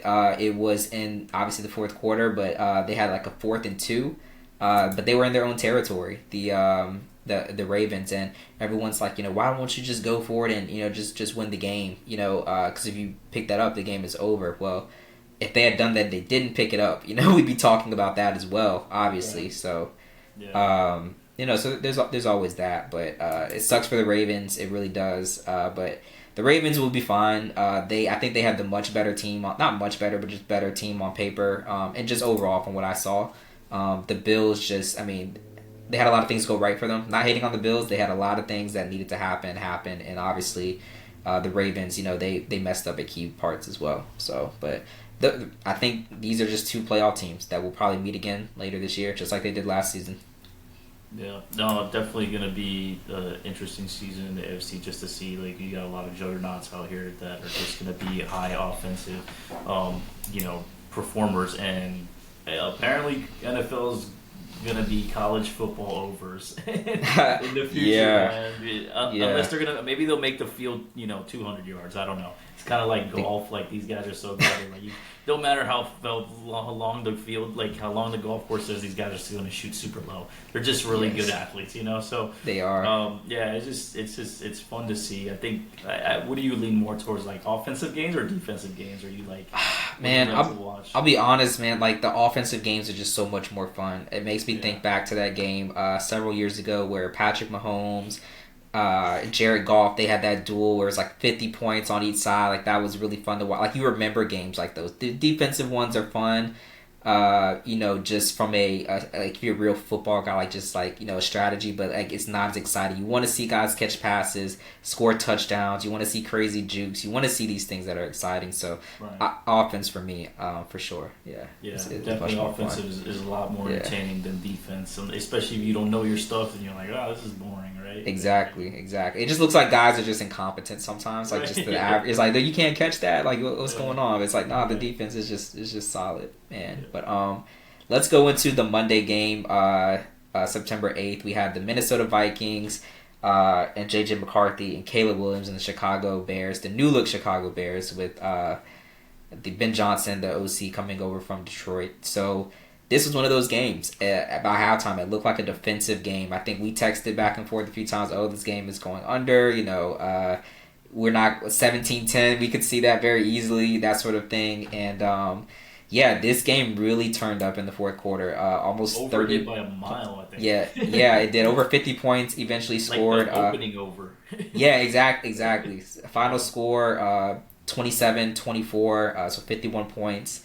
Yeah, this was an awesome game. Particularly in the fourth quarter. JJ McCarthy not apparently. We knew he had the dog in him, but just it showed up. It showed up in ways that are just, you can't, comprehend on paper. It's just he really showed up. It was awesome. He had a rushing touchdown to get 3 overall, something like that. Caleb Williams, he played well, at parts of the game, but I mean, just that was awesome. That was an awesome freaking game, man. Just towards the end, just how these guys, he rallied his team to be a rookie on the road. I mean, he's not technically a rookie; it's his second year, but his first time starting an NFL game and going into an environment like Chicago. Apparently, that's where he's from. I thought that was pretty awesome, man, for him to do that. So good for him. It's good to see. Good to see. I had JJ McCarthy in a league, a Superflex league, and I won by less than a point. And like my opponent had Caleb Williams at his second quarterback, so it's like these two are dueling it out. It's like whoever is the highest score out of those quarterbacks is going to win the matchup. So that was pretty exciting. I won by 1 point in that league. But yeah, very cool. What'd you think about this one? I thought it was going to be a snooze fest. It was a snooze fest, and then it really just turned up in that fourth quarter. Yeah, no, it definitely was a snooze fest until they woke up in the second half. And I ended up moneylining the Vikings. You did, that's right. You did, yeah. You had the faith, man. They have to wake up. They have a lot of they have obviously Justin Jefferson. They have T.J. Hawkinson. Like they have weapons. So they needed to wake up, and thankfully McCarthy was able to really put in some good drives, get the momentum going in their direction. And it seems like it kind of, changed for the Bears where they had momentum, but kind of weren't able to take that into that second half and lost the game. So, do I think the Bears are going to be probably last in the division? Yeah, I definitely think. Looking at that division, I think it's going to be definitely maybe Vikings and competing for the second spot if Detroit doesn't pick it up a little bit. For sure. So, for sure. Which will be cool because having rookie quarterback will be, I think it will speak to the coaching staff and the scheme that they put together for him there to be able to do that and maybe have a bright future with that team, right? As they kind of phased out from the Cousins era, and then they tried Darnold, and they went through like Dobbs and like so many different Josh Dobbs, man, I remember that. Yeah. He had some good games for them too, man. Like when he was spot starting, he had some solid performances. So. Oh yeah, man. Yeah. When they snagged him from the Cardinals and he balled out the next game, and then people were like, "Oh, they're going to the Super Bowl." Like no, and then he just phased right back down to equilibrium. It's like exactly. So, but no, definitely a fun second half. First half was terrible, but yeah, unfortunate for the Bears, man. I mean, I don't think it's Caleb Williams. I don't think he's like bad. I think he's no, he's not. He's not. I do think he has that issue of like not giving up on the play, and I get it. That's his whole thing. But like, I just feel like he could avoid sacks. If he just throws the ball away. That's my opinion. He probably thinks differently, but he's not bad. I think he's fine. All right, NFL Week 2. We've been through Week 1 already. Saw some great games. We are just looking at what teams we think are awesome, elite, dangerous, if you will, the fun to watch teams, which teams do we think are trash. This is probably way too early, but we saw some things in Week 1 that obviously we really liked, and some things that we, are kind of sour on with a few different teams. So we're actually going to go through the teams and just kind of give our takes of, who do we think are the top teams, who do we think are the worst teams, and just kind of just throw some darts out there, have some fun with it, just kind of see where we land between us, what we think of the team. So let's start with the elite category. I'm going to start with, and I'm sure you'll agree with these, but the Sunday Night Football matchup. We've got to include both of those teams, Baltimore Ravens, Buffalo Bills, elite teams, for sure.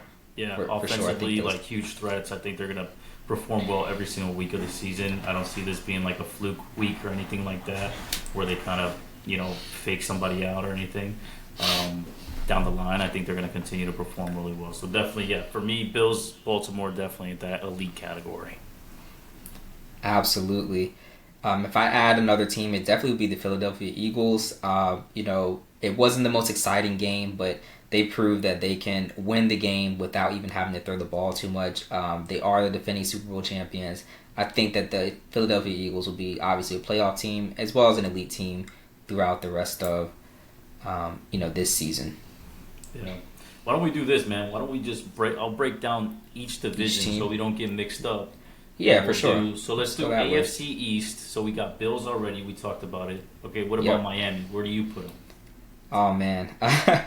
I know they've only played that one game, that one terrible game, the Week 1 game, but I'm going to have to say Miami right now is trash. I don't see how they get better, honestly, and it sounds like a coach could be on the way out, or star player or two could also be switching teams. So I'm going to put Miami in the trash.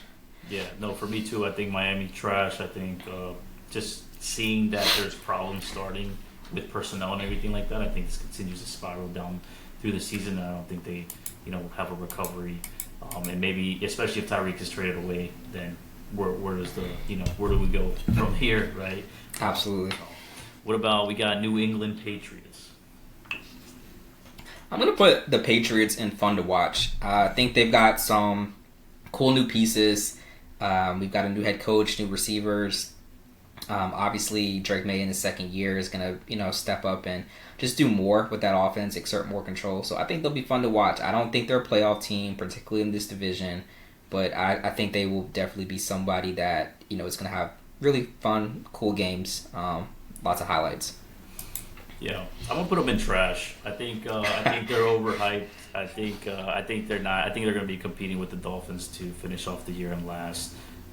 Maybe they have a few good games with Drake May, but I don't think that they have a powerful offense. And I think Christian Gonzalez is still out, if I'm not wrong, and one of their top DBs. And I just don't see them having a good season overall. I think people just put them to be like this offensive team that was going to come through and just roll right through. Drake May was going to be able to perform at a high level, and I think he will eventually. But judging off of playing with against the Raiders, which I think are a fun team, but I think not the most elite team, so they should have definitely won that game, right? And Vegas had them like that, and I think we'll see that in the lines too. I think New England will not be favored down the stretch for a lot of their games. Probably not. No. I agree with that. Yeah. AFC North, we got Baltimore already being elite. What about the Bengals? I think the Bengals could be, I'm going to say, a great or dangerous team. Last season, they won 10 games. That wasn't enough to get them into the playoffs. However, one thing I noticed from week 1 is just their overall defense. The Cleveland Browns aren't an offensive juggernaut, but they seem to, keep them in check pretty well. And that's, surprising because I think everybody expected the Bengals defense to just kind of get blown out. So, they added, a first-round pick, a defensive edge in the draft. But I just think overall they knew what they needed to do with this team, improve it defensively. So I think they might surprise you in some games defensively. And I think they could be a playoff team. So Joe Burrow's already great. He's still got Jamar and T. Higgins. So I'll say great team. Yeah, I'll put them in like great and dangerous because a lot of times they come off of a game like this maybe a little bit undervalued, and the team sees them as maybe not a really really good team, or just seeing their offense from the week before, and they underestimate them. And they do have a lot of key weapons on their team, both running backs and receivers. So. I think Joe Burrow's still really competent, one of the best quarterbacks in the league, and I think he's proven that since his college days, just a really good quarterback. So, yeah, I think definitely dangerous. Maybe not elite yet, but hopefully elite by the time they get to, playoff contention, playoff time, postseason, at least if they want to make a run for it this year, So, Cleveland Browns. I'm going to have to put Cleveland in the trash. No offense, Cleveland. But I think they are an unserious franchise. I don't think they are concerned about winning games this year. I think this is an evaluation period. You've got Joe Flacco as your starter. But, yeah, I think there'll be some fun games for sure with certain guys, and depending on who they roll out at quarterback. But overall, I don't think this team wins more than 5 games. So I'll put him in the trash. Yeah, I'm not gonna put him in trash. I'm gonna put him in fun, just because I do think I think it's fun to watch Myles Garrett just be dominant, and I think it's gonna be fun once eventually like the season gets away from them enough that they start pulling in either Gabriel's or Shedeur, and we'll see like what happens from there, right? And that could be like just fun to watch. So they might become a frisky team that maybe gets a few wins here and there, and you just don't expect it, and you start seeing it's more like, oh, they're rolling in, Gabriel this week. Let's see, and then he balls out. And they roll in Sanders, and he balls out. So I'll put him in the fun category. All right. We got Pittsburgh. I'm gonna put Pittsburgh in. Actually, this one's kind of tough, but fun to watch. I don't want to say they're great or dangerous just yet. I didn't like what I saw from their defense in week 1. I just didn't feel comfortable with that. I think they'll be fun to watch because you just don't know what you're going to get. You don't know if there's going to be a meltdown by week 6 between Mike Tomlin and Aaron Rodgers. You just don't know. I do think they're a solid team overall, but I wouldn't call them great or dangerous quite yet. I think people think that they're a very strong defense, but I don't think they're quite that yet. And the offensive output in week 1 was great, but who's to say that's the normal, the regular offense we're going to get? So I'm going to say they're fun to watch. No. Yeah, I think same for me. Fun to watch. I think they, obviously it was a great game against the Jets, but I do think Aaron Rodgers is not going to continue to be able to just give those type of games. I don't think that they're going to be teams that are they're going to be a team that's going to put up, 30-something points every week. I think they're going to actually struggle quite a bit going down the stretch, and I don't see them being that great. So it'll be fun just because they have some fun pieces like Metcalf, right? Metcalf is always fun to watch, and Jalen Ramsey is fun to watch because he wants to fight everybody. So that'll be cool. But other than that, I don't really see them. I see them, probably going into this off season and maybe losing their identity if Rodgers just steps away and they're like, all right, what are we gonna do now? Right? Yes. So most solid guy on that team is Mike Tomlin, I'll say.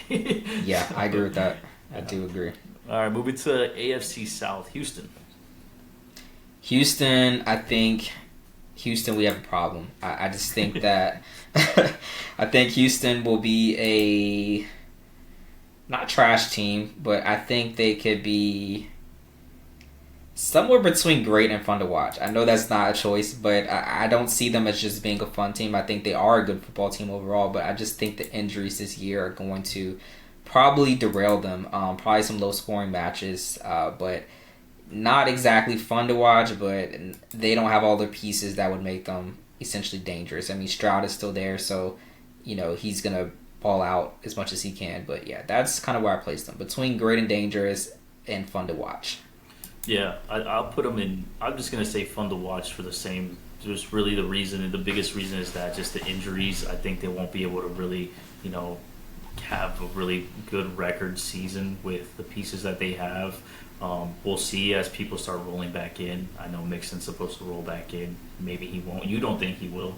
I know you were telling me you don't think. Yeah, he will roll back in. I don't think he will, man. I don't think we see Joe Mixon this season. Yeah, I think even having Nick Chubb, he's really good back, but I think just with the pieces that they're missing, I think it's okay. I think it's okay to still have maybe a winning season even, and just roll into the off season and try to, turn the gear up and coming back next year.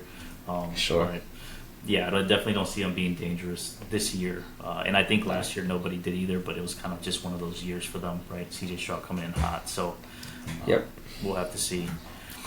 All right, keeping it up with the South, we'll go Indianapolis. I'm going to say they are this is a hot take. I'm going to say they are a great / dangerous team.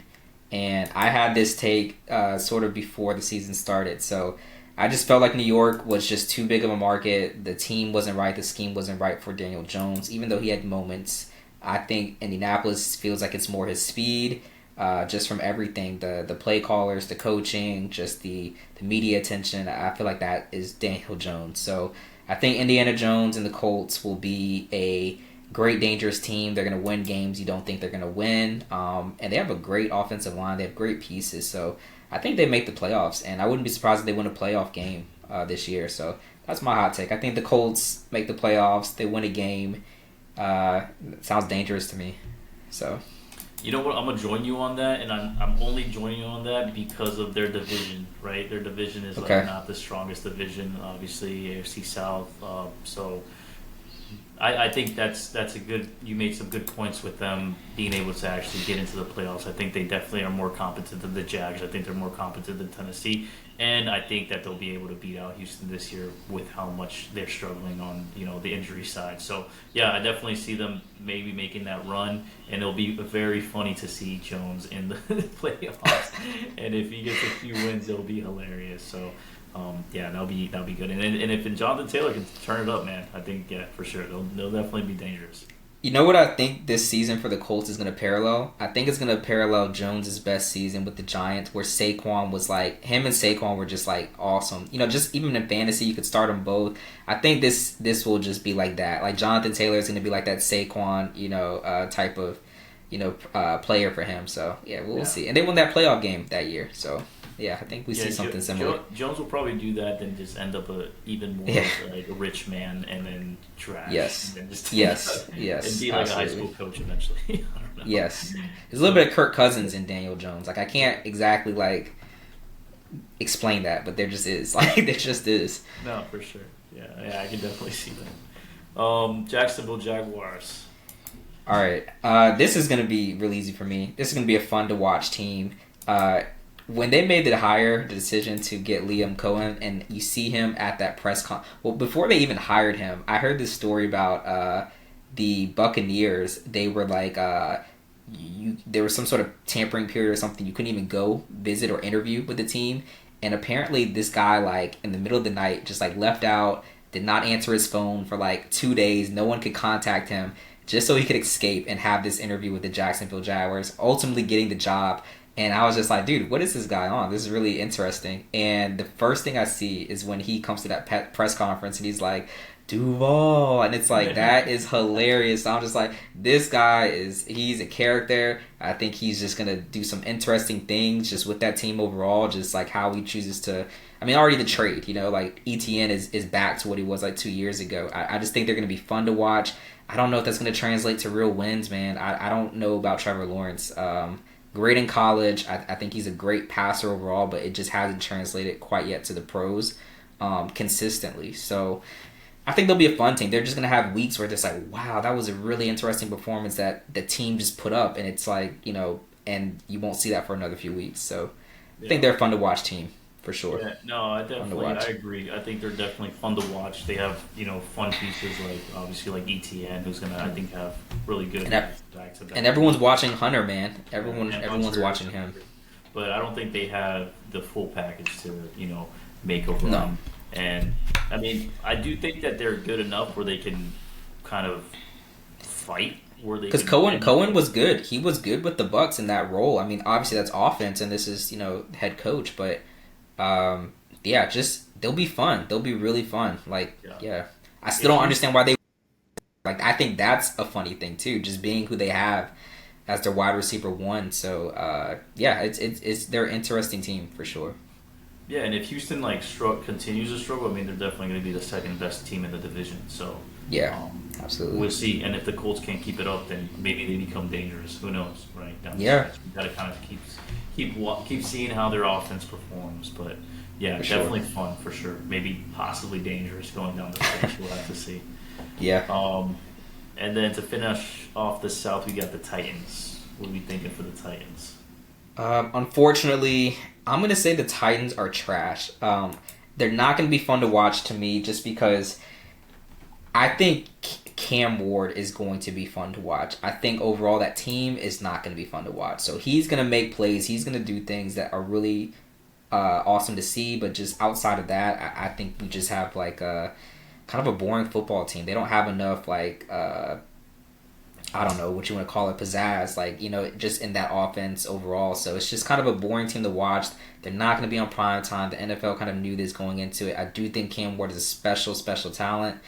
But I'm going to say they're trash this year. I think they exceed expectations. What was it? Maybe 4 or 5 wins, something like that. But I don't see them being, truly fun to watch. I just think they'll win games, close games. Yeah. Yeah, no, I agree. I think I'll put them in the trash category. Just watching them, I don't think it'll be. I think Cam Ward will continue to develop, and possibly, as that team develops in these years, they'll become a threat. But watching the game, I was like, yeah, man, this team is not put together, and I don't see them being a threat at all this year. So it'll be more to just watch Cam Ward and see how he does. Yeah, just watch him, man. I could care less about their other pieces, to be honest. Yeah. All right, heading to the West to finish off the AFC, we got the Broncos. I think the Broncos could be I think they could be an elite team.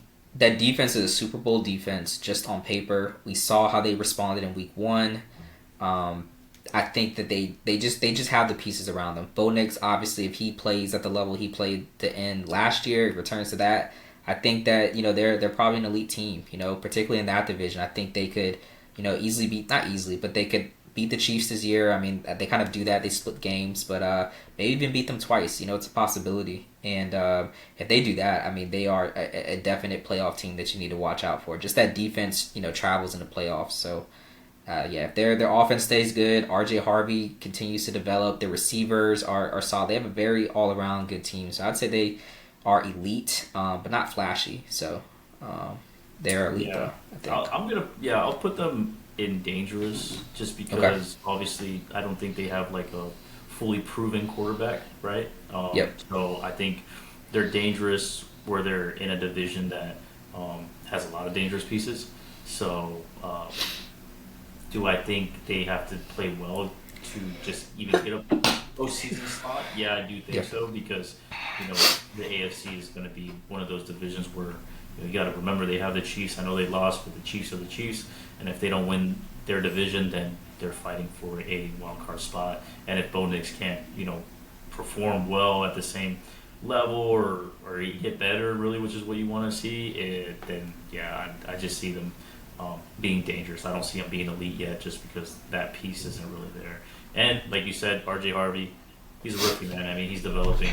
A lot of their pieces are, really like what's their veteran that's obviously going to be Sutton. That's already proven and been there, and is one of the biggest pieces of their offense. So I'll put them as dangerous because I think they can knock any team out like any given week, right? I think they are like frisky like that, but not elite where they're going to go in and you're like, they're going to win, right? Because look how close this game was.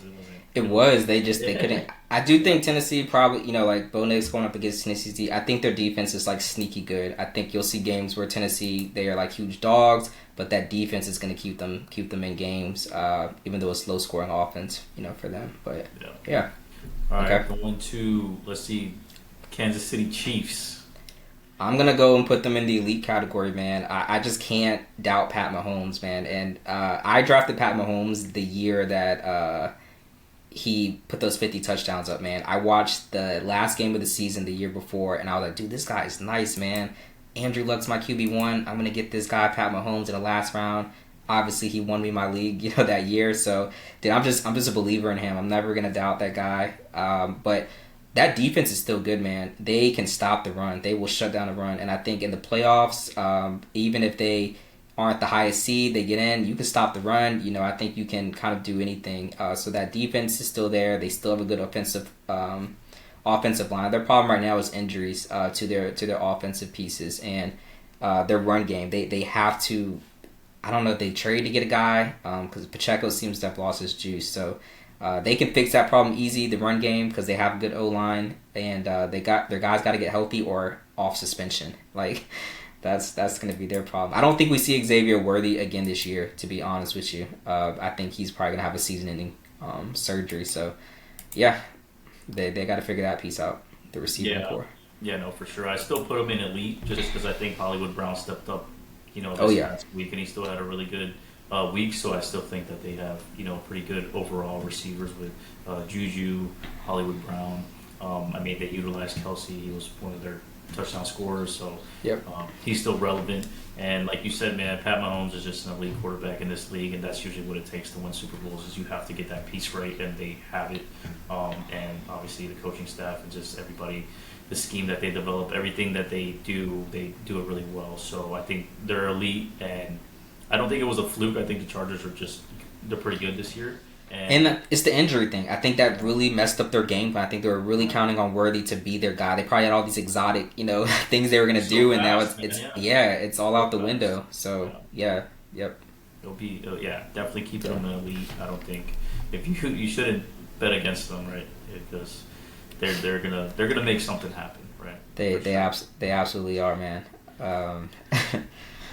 All right, we got Las Vegas Raiders. I'm going to put them in the fun to watch category for sure. I mean, it's Vegas. Everyone has fun in Vegas. Ashton Jeanty is exciting. He didn't have the greatest game week 1, but I think that changes. Brock Bowers is there. This is a team that's going to support your fantasy players. You're going to have fun watching them. They're going to beat up on a really good team that you didn't think they would, but they may be a fringe playoff team, depending on how everything shakes up for other people. But I don't think by themselves as a unit, I don't think they're strong enough to push the other elite teams out of the way. I don't think so. That's my take on them. I agree. Yeah, definitely fun to watch. I think in that division, they're probably going to be the last out of that division, being that the West is kind of strong. I think they really have some really good pieces. Obviously, Bowers. I think, Jeanty was, even though he didn't have a great game, like you said, but he was still pretty explosive with that touchdown, powered through, was able to really run with strength. So he's going to be a really cool player to have on fantasy or just in general to watch as he develops in the league. But definitely fun to watch, and maybe a potential, player in being a threat down the line. Maybe once they figure out that QB piece, because I don't think Geno's the answer long term. So.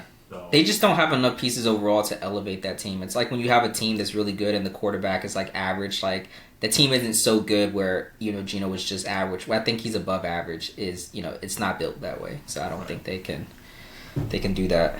Yeah. All right. Finishing off the West, we got AFC West. We got the Chargers. All right. Hot take here. I think the Chargers are an elite team this year.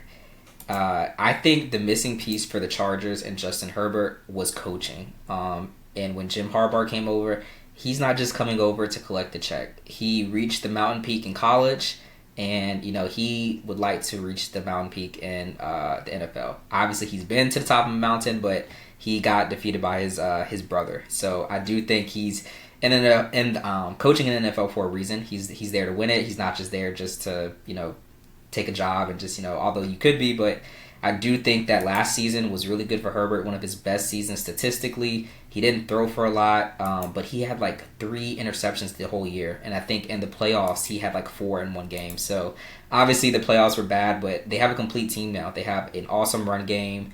They're not just relying on Dobbins, who's kind of on his last leg or whatever, and they've got a great running back now. They've got Keenan Allen back. They've got the guy from 2 years ago, he scored 2 touchdowns the other. I can't think of his name, but yeah, I just think they have a complete team. I think that they get into the playoffs. I think Jim just knows how to coach them, and I think he can take them places. So I'm gonna say they're elite. They're a complete football team. I was really impressed with Herbert against that defense, the Chiefs, on that Friday game last week. I'm gonna put them in dangerous. I don't think they're elite just because they really haven't proven themselves right as a squad yet. I think your take on the coaching piece is very vital, right? And that last name runs deep, right, in college and in NFL. So, I think they're going to be a dangerous team just because of coaching and the overall pieces that they have. And once they prove themselves, I think definitely if we see them to continue the continuation of their offense and defense really performing well into the postseason, I think that definitely they'll knock out any team any day, right? But we're game 1 of the season and we don't know yet, right? And they're not a team that's been there yet, so I'm going to put them as dangerous. So that concludes AFC for us. We're going to start off. We'll start off with the Dallas Cowboys, America's team, your team in the NFC. Man, where we at? So if you had asked me this 2 weeks ago, I would have said trash. They're going to be a trash team this year. struggled to get 8 wins. Definitely under 8 wins.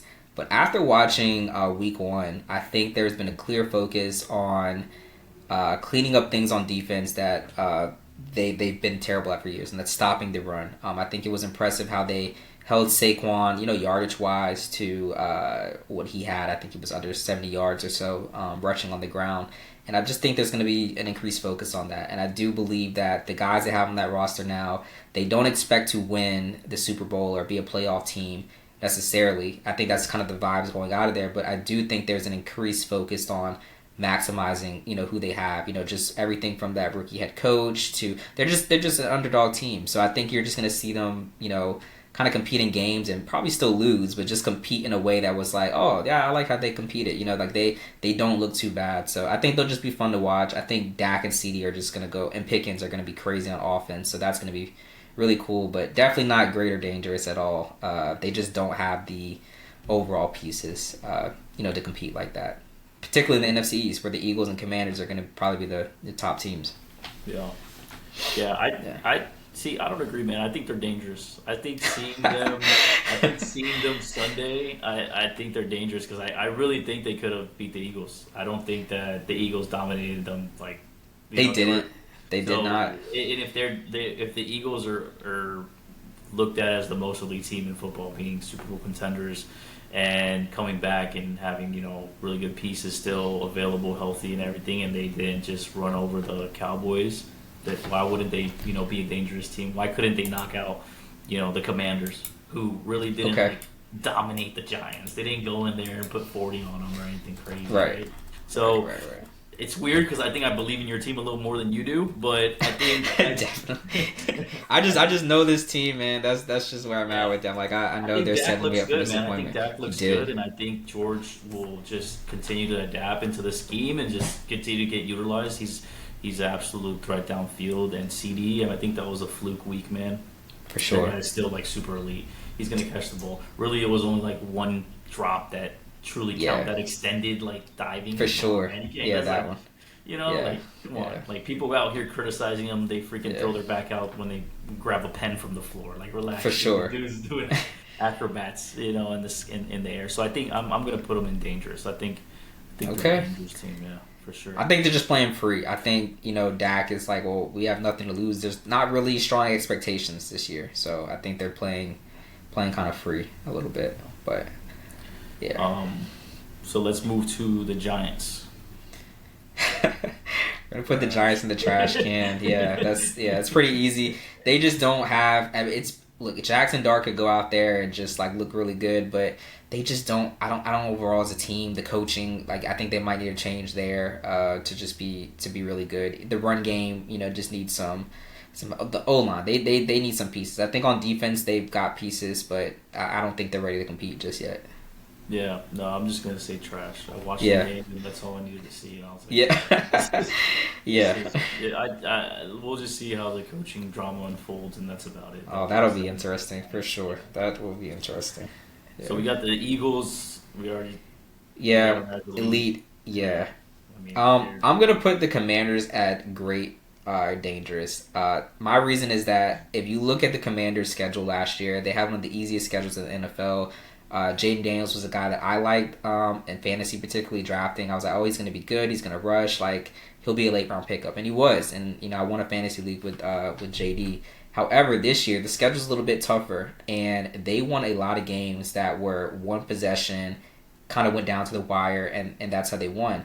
I don't expect that to repeat. I don't think they win more than 10 games this season, and they went a lot for it on fourth down, a lot.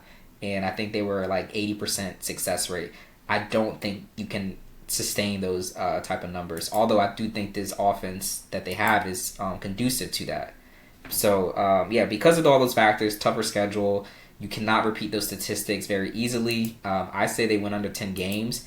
They're still great dangerous. I don't think that defense is all that great. They have a lot of old guys, veterans. They're one of the oldest teams by average age in the NFL. I think that shows up by the time, they just go through the season. And they make the playoffs, but, they just don't necessarily capture lightning in the bottle and make it to the championship game this year. Although I think Jaden is immensely talented.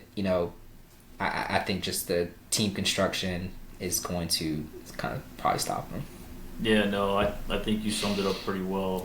I'm going to put them as dangerous as well for pretty much the same reason. And I think it's a team that people are high on just off of the overall hype of how they played last year, and really, like you said, the more the hype, right? Because it was a lot of just like games that they kind of won, and like who did they really beat quarterback wise? And then quarterback wise, if you look down the stretch, I think their last like, let's say half a dozen games, they were playing backup quarterbacks. Now you can't control who you face, but it's just like at that point in the season, teams, that's just what they had. So they got their wins. It's kind of like the Dallas when they won those 12 games. It's just like, yeah, we beat up on some cupcake teams sometimes, and we look better than what we are, even though we're 1-2 seed, that sort of thing. But yeah, most definitely.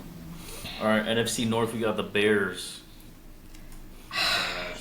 Trash, yeah, still trash, man. There's something about the Bears that something's not right with them. It does not matter who you put. You put Mahomes back there, I think they just have something going on where it's just cursed, man. Yeah, they might be. Yeah, the Bears are cursed somehow. So they'll have some flashy, fun games, I think. But I think they're still going to be. Someone's got to be last in that division. I think it's still going to be the Bears. 100%. Yeah, I see the Bears not really doing much this season, and yeah, I think they'll definitely be last in that division because the other teams are not terrible, man. I thought the Vikings after the first half it would have been like, oh man, they're terrible, but no, they're not. Yeah. I think they're just kind of needing to find the rhythm, and once they do that, for sure, they're gonna be pretty good. So we got Detroit. That's a tricky one, man. I'm gonna say I don't know how I feel about Detroit, man. You like to think Ben Johnson didn't have that much of an effect on them, but I don't know. It's just I don't know. The play calling was a little interesting. I would say it was interesting. I'm gonna say Detroit can be dangerous. Just because of what they've done. Dan Campbell said at the end of last year when they lost to the Commanders, he was like, that was our last chance. I don't know if you remember that. He said that, and I think that was just real. Like, just look in the mirror, looking at yourself. He knows the way that team is constructed, the guys they're going to have to pay, the guys they are paying right now. It's just not going to be that again where they're making the championship game. So he might be onto something. So I'm going to say great dangers because they have the same personnel, but I wouldn't be surprised if they are, third place in this division.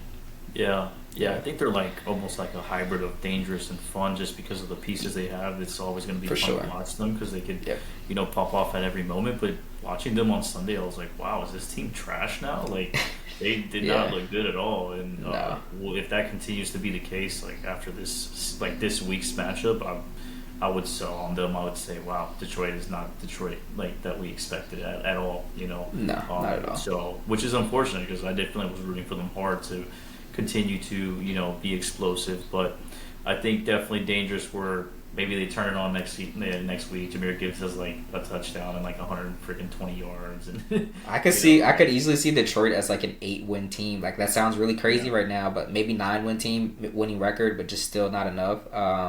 Just depending on who they play. But yeah, I could see that 8-9-win team for sure. Definitely. All right, we got Green Bay. I see Green Bay as an elite team. Just who they have personnel-wise, I think that they build their teams right. Green Bay is always a team that's in contention. Like hasn't been a year in recent memory where they're not. And I think that just bodes well for just everyone in that organization. I think their coach, Matt LaFleur, is one of the best. I think he's top 5 coach in the NFL. I mean, he just figures it out. When they had to start Malik Willis, they won games still. It's just they just know how to. That's how you properly run an organization in the NFL. So they're elite. The Parsons thing just kind of elevates them even more. So as long as everyone stays healthy, guys develop. I think that they're an elite team. Seriously, they're good on. They're a complete team, I would say. Yeah, I'm gonna put them in elite as well after seeing them this week, and maybe it's just that I want to put them in elite too because it's like maybe they're just that elite that Detroit was just like stunned and they just couldn't get it going at all. I think so. With their defense and everything, obviously adding Parsons another piece.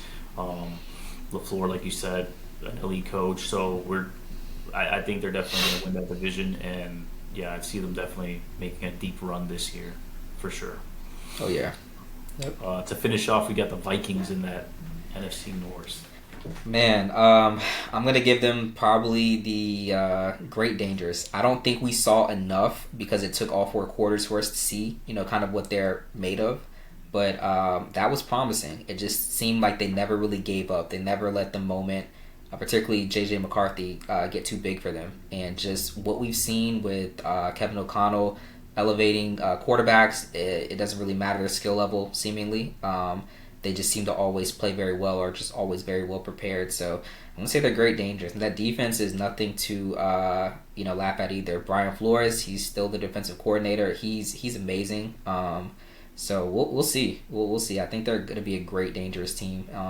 They could potentially be better than the Packers. I think you put them in the right situation. I think they might figure it out. So.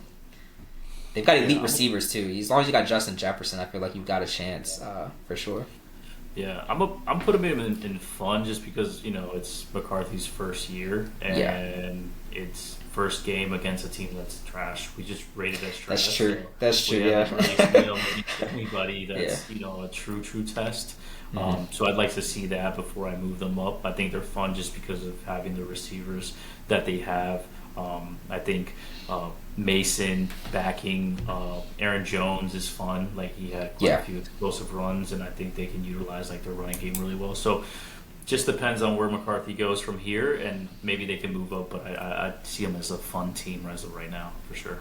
Okay, I'm good with that. So we got NFC South. We got Atlanta Falcons. This is going to be a fun to watch team, maybe a trash team. Atlanta just seems to always have something going on. It's just where they kind of implode their team on themselves. I don't know why, but it just happens. And I think they have really fun pieces. I mean, you look at Drake London, Bijan Robinson. He didn't even get 50 yards rushing, but he had 100 yards or so receiving. And they lost 2 of their starters on the O-line before the season started, so I do think that's a big deal. And then Penix, it's just as good as I think he is, as talented as I think he is. I mean, I just don't think they're gonna beat the Bucks, in that division. So I said they're a fun to watch team. Definitely not dangerous. Gonna be some high fantasy outputs from some of their guys for sure. Yeah. For me, they're going to be fun as well. Really, the only thing that interests me about Atlanta is Bijan Robinson. That's it. I'd like to see him play. Other than that, Drake London, here and there, but I really like Bijan. Maybe if Kyle Pitts can get it going, they can get a little bit more, Yeah, I'd like to see a resurgence for him, man. Just him to, just live up to some of that potential. Yeah, that'd be cool. That'd be really cool. But, for me as of right now, I think they're fun, and we'll see. Yeah. We got Carolina. Trash, man. I think that one's pretty easy. It's just I don't know, man. I think the coach is good. I think the coordinator is good. You saw when they had Andy Dalton playing there, they were able to get things moving. Bryce just has to figure, the pros out consistently. I like Chuba Hubbard. I like him a lot. He's a good player. Yeah, trash, man. They got the I'm gonna call it the Cam Newton curse, bro. You got rid of him, and that's it. Yeah, man, and McCaffrey, bro. They got out of there. Those were for sure. Yep. Yeah, trash for me. Trash. New Orleans Saints. We're gonna put them in the trash as well, but I do think they'll have some fun games this year. Yeah. I think because they're just I feel like a vibes team. They're just there are no expectations for them. They're actually a team that's probably trying to tank, to be honest. They need some. They're trying to get some draft picks for sure. Yeah. Yeah, for sure. Yeah, I think they'll be same. They're just overall trash. I think they'll struggle throughout the whole season, and then they'll have a few fun games and just some players like Alvin Kamara that you just want to watch just because he's really fun to watch. Run the ball. For sure. So, but other than that, definitely trash. Ending it with the Tampa Bay Bucks for the NFC South. I'm gonna say this is a great. Dangerous team just because they were a playoff team last year. Baker had his best season last year as well. I like Baker a lot. I like the rookie Mecca Ibuka, obviously Bucky Irving. So I like this team a lot. I like the pieces for fantasy. I like just these guys. I think they will probably win that division and they can win a playoff game or more. It wasn't too long ago they won a championship, obviously with the GOAT Tom Brady, but I think a little bit of that championship DNA, that competitiveness, is still within that team. So, I think they're a great, dangerous team. Yeah, I think great, dangerous. I almost wanted to put them at fun for looks Same. because Yeah. it's like, man, I didn't expect the performance they gave. I thought they were going to be a Yeah. lot better than how they looked on Sunday. But being that they have that rookie that's performing that well right off the Yeah. bat, maybe they go back to the drawing board and they're like, okay, this guy's definitely solid. And Yep. regular season we have Mike Evans is still a threat, and we have Rashad White and we have Bucky Irving that we can utilize. So let's see what they do. But I think they're like a weird mix of fun and dangerous right now. For sure. I think We're so. gonna have to see a little bit more ball from them. I think Yeah. people jumped the gun a little bit saying that they're elite. Yeah, I think we just have to see them play against really solid, good teams overall, and see if they win those games. Yeah, see what happens. Yeah. All right, NFC West, we got the Cardinals. I'm gonna say the Cardinals are gonna be a fun to watch team. Just the pieces they have for fantasy, like obviously Marvin Harrison's a very popular player, James Conner, Trey McBride. I'm kind of out on Kyler for fantasy, but I mean he has some really awesome games too. Like his highlights have always been really fun to see. But I'm gonna say they're fun to watch. Definitely fun to watch team. Their defense is solid. Their defense is actually pretty solid. Yeah, but fun to watch. Same. I'd say fun to watch just because I think they can beat pretty decent teams. Yeah. I don't think that their offense is that bad. But obviously, being some of their guys are kind of aging out. Let's see what their rookies do and if they can really produce for the season. But are they going to be in that elite or dangerous category? I don't think so. And Kyler Murray, just if we were rating quarterbacks, I wouldn't even put him. I would put him in fun, because he's for sure. The joke is whenever the new COD releases, he's done for the season. He's right? done. We'll see what happens this year. It's just weird. That Arizona Cardinals identity is just kind of weird to me every year. So they're just they're not a serious team. It's just they're a team for the sake of we got to have a team in Arizona. It's competent play. 8-9 wins hovering around, maybe a playoff game every few years, but we're not trying to make any big waves. Yeah, no, for sure. Great uniforms though. I love the white. They do. I actually agree with that. I love their unis. Sick. Pretty dope. So we got the Rams. Rams, great, dangerous. I love Sean McVay as a coach. He is top 5 coach. Like I mentioned, Matt LaFleur before. It's him, LaFleur.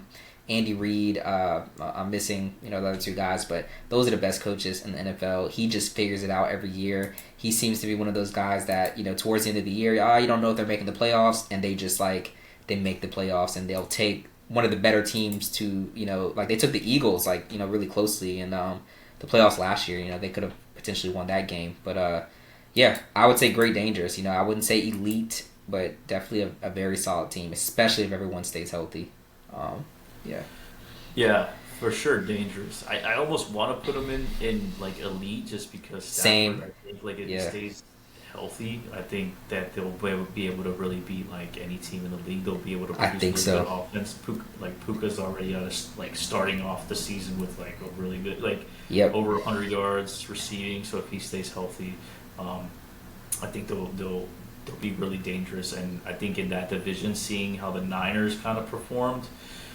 It's I think the Rams easily take that division right now, right? If the Niners don't step it up and are not be able to get at least Ayuk back, which would be a threat for as a receiver. But yeah, I'd put them definitely dangerous. But I almost want screw it, man. I'm gonna put them elite. I think they can make a playoff run. I don't disagree with you, man. I don't disagree, man. Yeah, I'm with you on that actually. Yeah. Okay. All right, we got the 49ers. So I'm going to say they're great to dangerous, and it mostly has to do with this season's strength of schedule. They have one of the easiest strength of schedule the teams they're playing against. Brock Purdy may not be available next week, but they have New Orleans. People kind of look at that as a cupcake matchup this year. I think with Mac Jones, they still beat this team.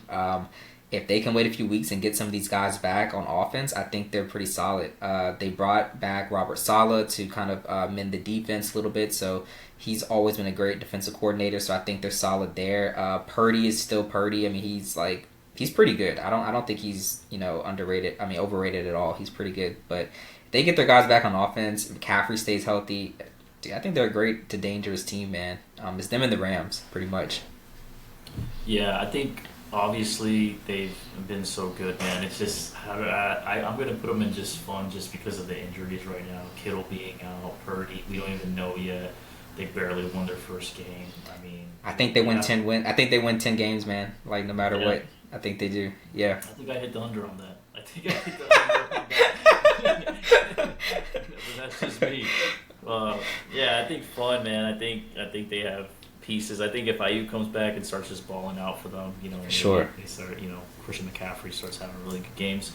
But obviously their defensive side, they still have a lot of really big pieces that are great. So they do. I think they're like a very fun, dangerous team. Fun being like, I don't really know if they're gonna have like this amazing win, like how you said, 10 wins. But dangerous, where their defense is nothing to play around with. You know what I mean? Like it's not, man. If McCaffrey is healthy for more than like 14 games, they're going places. They are definitely going places. So we'll see. We'll see. And we'll end it with the Seahawks. Trash. I thought they were trash. They put up a good fight defensively, more than what I anticipated for sure. But I think they're gonna be trash, man. I don't think Sam Darnold is good. I think Kevin O'Connell was a big proponent. I think Sam Darnold is good in spot situations. I don't know what it is, but he just cannot for a full season kind of just be great. In my opinion, but. Yeah, I just don't think that they're going to be a good team at all. I think the O-line has issues. I don't think they'll be able to run the ball. I don't think that was just, it's week 1. I think they're going to have legit problems. I think Kenneth Walker is actually still hurt from last season. I think Charbonnet will probably emerge. I think he's a better prospect right now, I would say. But I don't think they're going to be a good team. I definitely think they're going to be trash. They almost got away with this game in week 1, but I don't think they're going to be a good football team.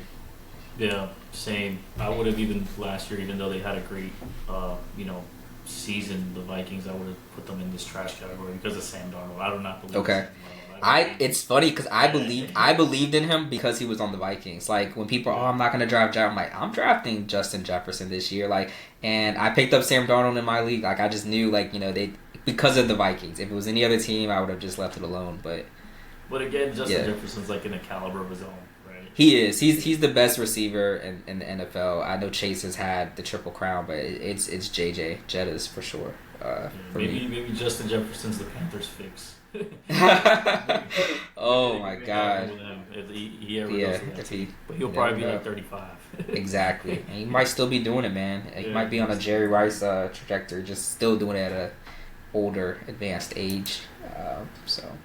But yeah, I think we pretty much agree on the trash teams. I think our differences are really who is the elite and who is the great dangers. I think we obviously have some differences on the fun to watch, but we definitely are aligned on the trash teams for sure. Yeah, for sure. There's a good 4 that are absolute trash. Yeah, for sure. Week 2 NFL, we've got a big game. We've got the Chiefs and the Eagles Super Bowl rematch. That's a big, that's the game I'm looking forward to the most. Obviously, besides the Cowboys, I'd like to see them go out there and get their first win of the season at home against the Giants, who we always seem to have their number. I'm confident we'll have their number again this year. But yeah, just that matchup again will be really interesting, particularly with all the Chiefs. Just injuries, their pieces on defense, but the Chiefs have to win this game, so they have a concerted effort to do everything they can. They cannot start 0-2 and still have hopes for Super Bowl or whatever. But looking forward to that the most in week 2 for sure. Yeah, that will be a fun one to kind of see who is still in the same caliber. Like, do the Eagles really come back and just as strong? Like, if they go, it's at Chiefs too. So yeah, Chiefs are dogs. I think it's +1.5. Which is pretty crazy, actually. Dude, I would throw the house on the Chiefs to win this game. I don't care if they just have Hollywood Brown as their top.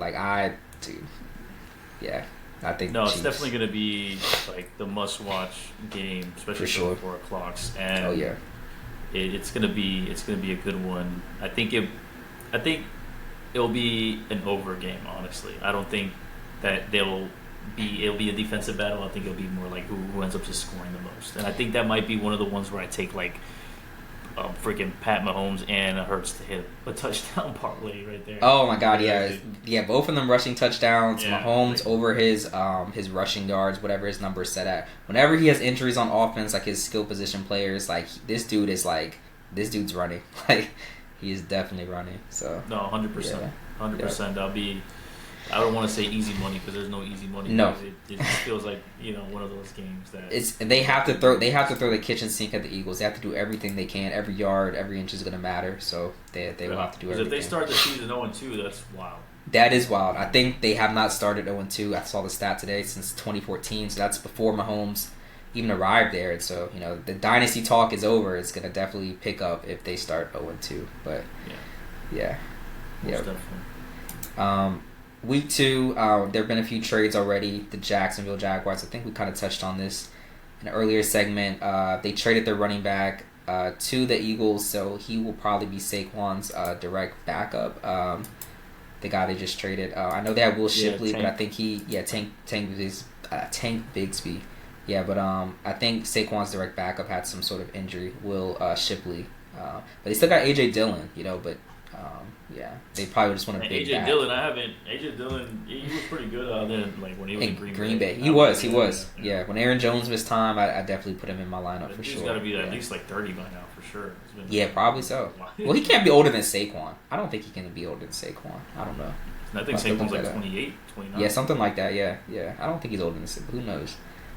Yeah, man. That's one thing the Chiefs need to figure out, man. I actually never liked the past fantasy seasons. Like I never really I don't like Isaiah Pacheco, man. Like I don't think he's he was an undrafted guy, like not to say like that just makes him like because when he played well, but he came back from a broken foot like that same season or something like that, which is crazy to begin with. But I just think that they need more juice at the running back position. I think they do better when they just run Hunt, man. Like I think they do, but Hunt is like he's like not just lost a step, but just when they need to pick up that 3rd and 2 and they're trying, like I don't think you can, rely on him.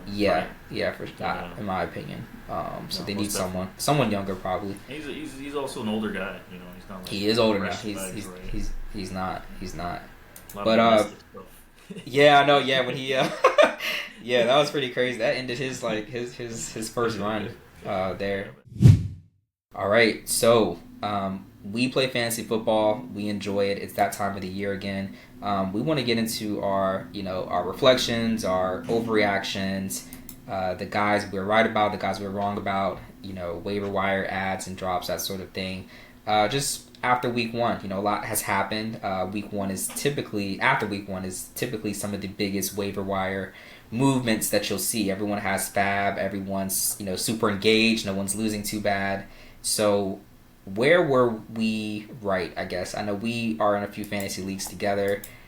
After week 1, most of the guys that we thought were going to be good were pretty much good, but there have been some guys who didn't produce or seem to have different roles just overall. Like, where are you with, like, some of your guys that you drafted on your teams that have, I guess performed or as expected, and then who are some guys who just, they didn't look up to snuff in week 1 for whatever reason?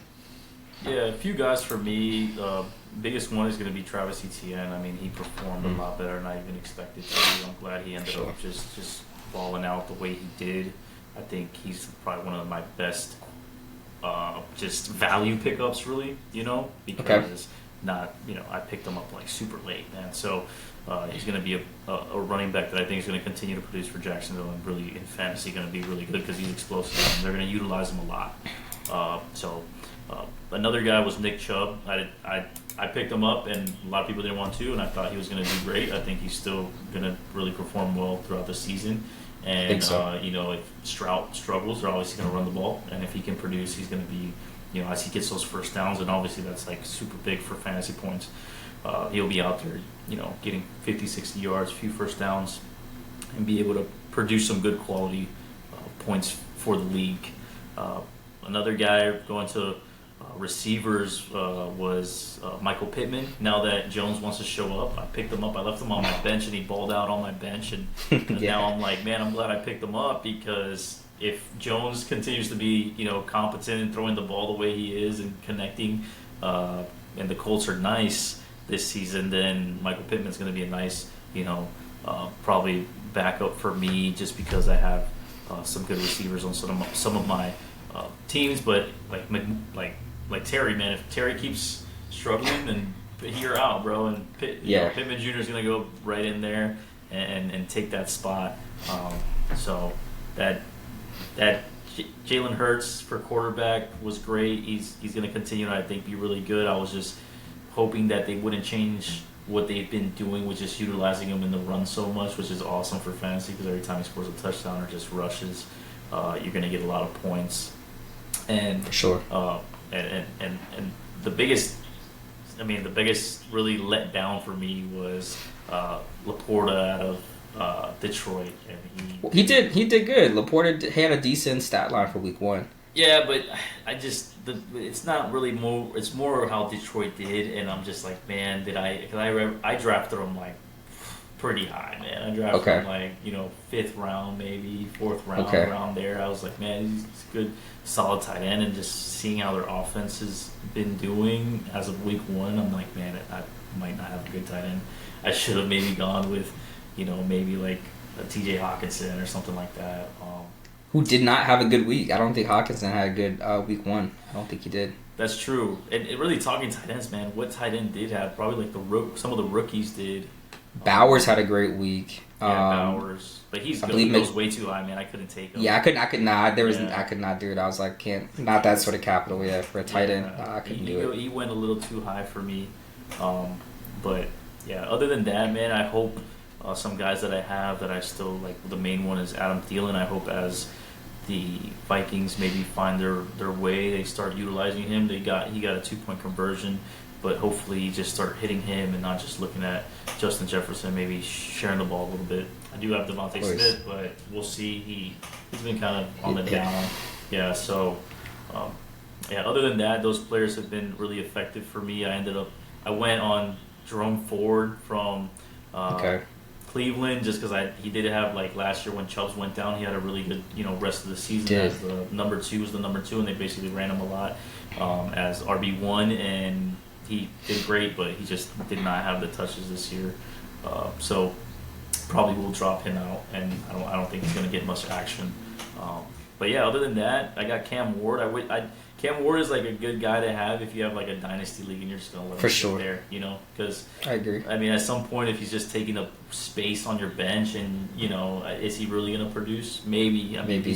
Maybe when Jalen has a bye week, I just have to throw him in there and hopefully he balls out. But if not, if you're in, just a regular PPR league, non-dynasty, and he's just taking up like room, just like, man, you're better off looking at the depth that some of these teams have in their running backs and their wide receivers than kind of gambling on one of those guys as wide receiver 1s and RB1s go down with injuries, for sure.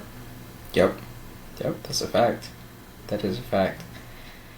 How'd you play out this week?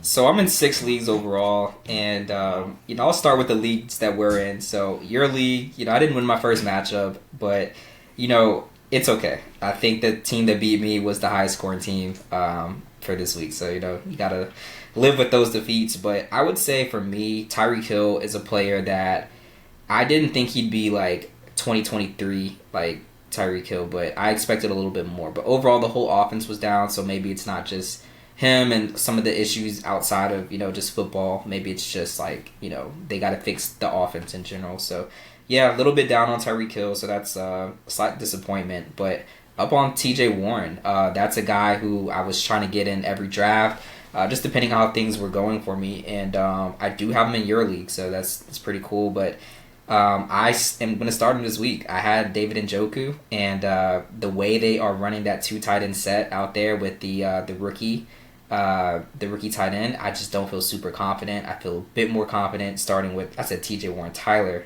Warren, my bad. But I just feel super confident about him over Njoku. So down on Njoku, thought he would be more of a baller to start the year. Same with Tyreek Hill. And another surprise person was Justin Fields. I always figured he had big games. I didn't think that he had 2 rushing touchdowns like week 1 and probably the game of the week or the second best game of the week. So that was really cool. But I have Fields in your league. I have him, I think, in 2 other leagues. So, pretty stoked about him. But yeah, I would say overall, like, I drafted a lot of the same guys, and for the most part, they're fine. I don't think I have Jamar Chase anywhere, but I do have Joe Burrow. And yeah, him not putting up the numbers you would expect for, Joe Burrow, that's a little disappointing. But we'll make it to the next week. I think he started off 2024 the same way, so that's where I am with that, man. I'm more so just onto the waiver wires. The draft is over. You can't, obsess over that forever. But right. Yeah, waiver wire pickups, man. That tight end and Cleveland dude, the rookie. I think it's Fenton or Phantom, something like that. But yep, I think Fannin. Yeah, I think he's gonna definitely be a guy to earn the trust of the quarterback, that quickly as a rookie tight end, as a pass catcher. I think that's significant. So I think he'll be definitely someone I might spot start in some leagues, but I was able to get him off of waivers in a few. But besides that, pretty happy with my teams, man. Just mostly changing up the kickers and defenses. What about you for your waiver wire pickups? Was there anyone that you were trying to get that you didn't get, or just someone unexpected that was pretty big on waivers? So not yet for me too much, just because I had a good amount of depth on my bench still, and I haven't really had too many injuries populate yet. The biggest one for me was actually, Xavier Worthy. Of course. And that that was huge as he as that happened. So, but I was able to put in Hollywood Brown and. Or sorry, it wasn't Xavier Worthy. It was Rasheed Bryce. That's who I had, and he got his suspension for 6 weeks, and then I was able to put Hollywood Brown. So I still have some depth on my team where I'm not really looking at waivers yet. And unfortunately, man, some of these teams or some of these fantasy leagues where you have like 12-man leagues, like you look at the waivers, slim pickings. There's really not much here at all. So it was really crucial to have a good draft and think about that depth as I've kind of like progressed in my fantasy knowledge or just playing the fantasy game, right? You start thinking more like, a lot of your years where you have really good, potential to win is because of the depth you have in the bench. Like a lot of years I've had, like last year with your league, like Alvin Kamara came in so clutch for me. He did. Coming off of his suspension, he came in, he balled out. And you had Barkley. Barkley, like we knew Barkley was going to be good, but everyone was like, oh, Hurts is going to steal the touchdowns, and so Barkley went a little bit later. And I think you still selected him pretty high in the first round. You're very, high on Barkley. So, it's just that keen insight that you had. Yeah, you just have to, man, you got to see, like, the players for who they are and then to see the system they're going to and just expect, like, I think they're going to be able to at least do what they're, capable of doing here, and especially, like, Barkley was a huge one. Going to a team like the Eagles that is extremely competent and having those good offensive tackles to block from. I mean, the guy, you didn't even need to block from. The guy's so big and so elite, man. Like, but I think he, like, in the Giants, he was just, like, over it, Like, nothing exactly. to look forward to. Like, why am I even running, So, I know. But I think he still wanted to stay. Like, it's so crazy. Like, he still wanted to, be there. But, yeah, I mean, he obviously made the best choice, man, going to Philly and winning the Super Bowl, man. Right. That was huge. No, but definitely, for me, it's been nice to just have that depth on my bench, and no big waiver wire pickups for me yet, and hopefully, I really need Terry to pick it up. If not, I'm gonna have to start looking at some waiver wires because if I put Pittman in there, then I start getting thin. But we'll see as the weeks continue to roll through.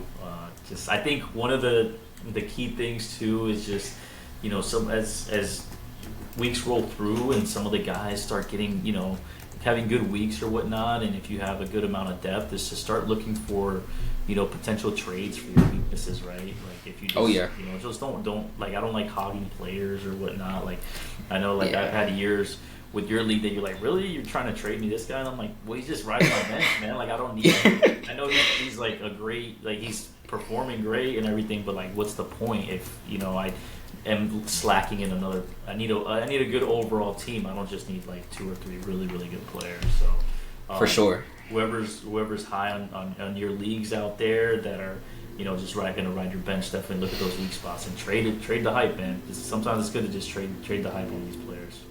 It really is, man. And I want to touch on this. So I have completed one trade this year so far. This was actually in my my high school league. Like, we've got an alumni league or whatever. And I traded, before the season started, I traded Cooper Kupp for Joe Burrow. I pulled that off. Everyone was like a little like, dude, what? That's the craziest trade ever. I'm just like, well, I reached out to the owner of, had Joe Burrow. I was like, dude, you have Jaden Daniels. Like, what do you need Joe Burrow for? You're kind of thin on receiver. And, he was okay with that. He wanted Cooper Kupp. I mean, I don't know what Cooper Kupp's going to be this year, but, it was someone that I drafted at a decent, place in the draft. And, I didn't need him. I had pretty decent depth at receiver. And, he took it. Neither player had good games this week, but I'm hoping Joe Burrow, his season outlook is a lot better than week 1. But besides that, I'm glad I drafted Justin Fields, particularly in my league, because he is my QB1 right now. So I'm having to actually rely on him, and no, man, he's actually super competent. Yeah, Game 1 for the Jets, I think it was like, wow, this is like a new Justin Fields. Like, he made some pretty good decisions, more than just like being just like a rushing threat. He made some pretty good decisions, and I think that shows like maybe, hey, he has some maturity. Maybe it just plays to Aaron Glenn and the system he's putting together. Probably so.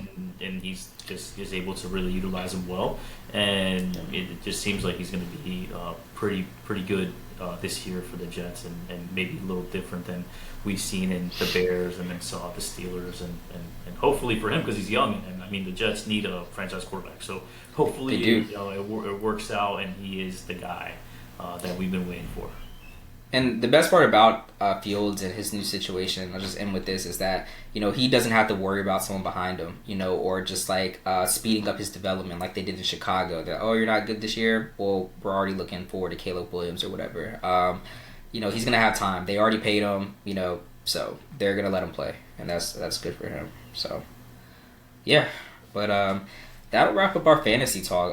We'll continue to drop little nuggets throughout this season. College football. We had a pretty interesting week to start off week 1. Some upsets. Actually, we're not going into week 1 because they are ahead of the NFL. My bad. Yeah. So we're going into week. Yeah, exactly. For week 2. Yeah, going into week 3. My mistake there.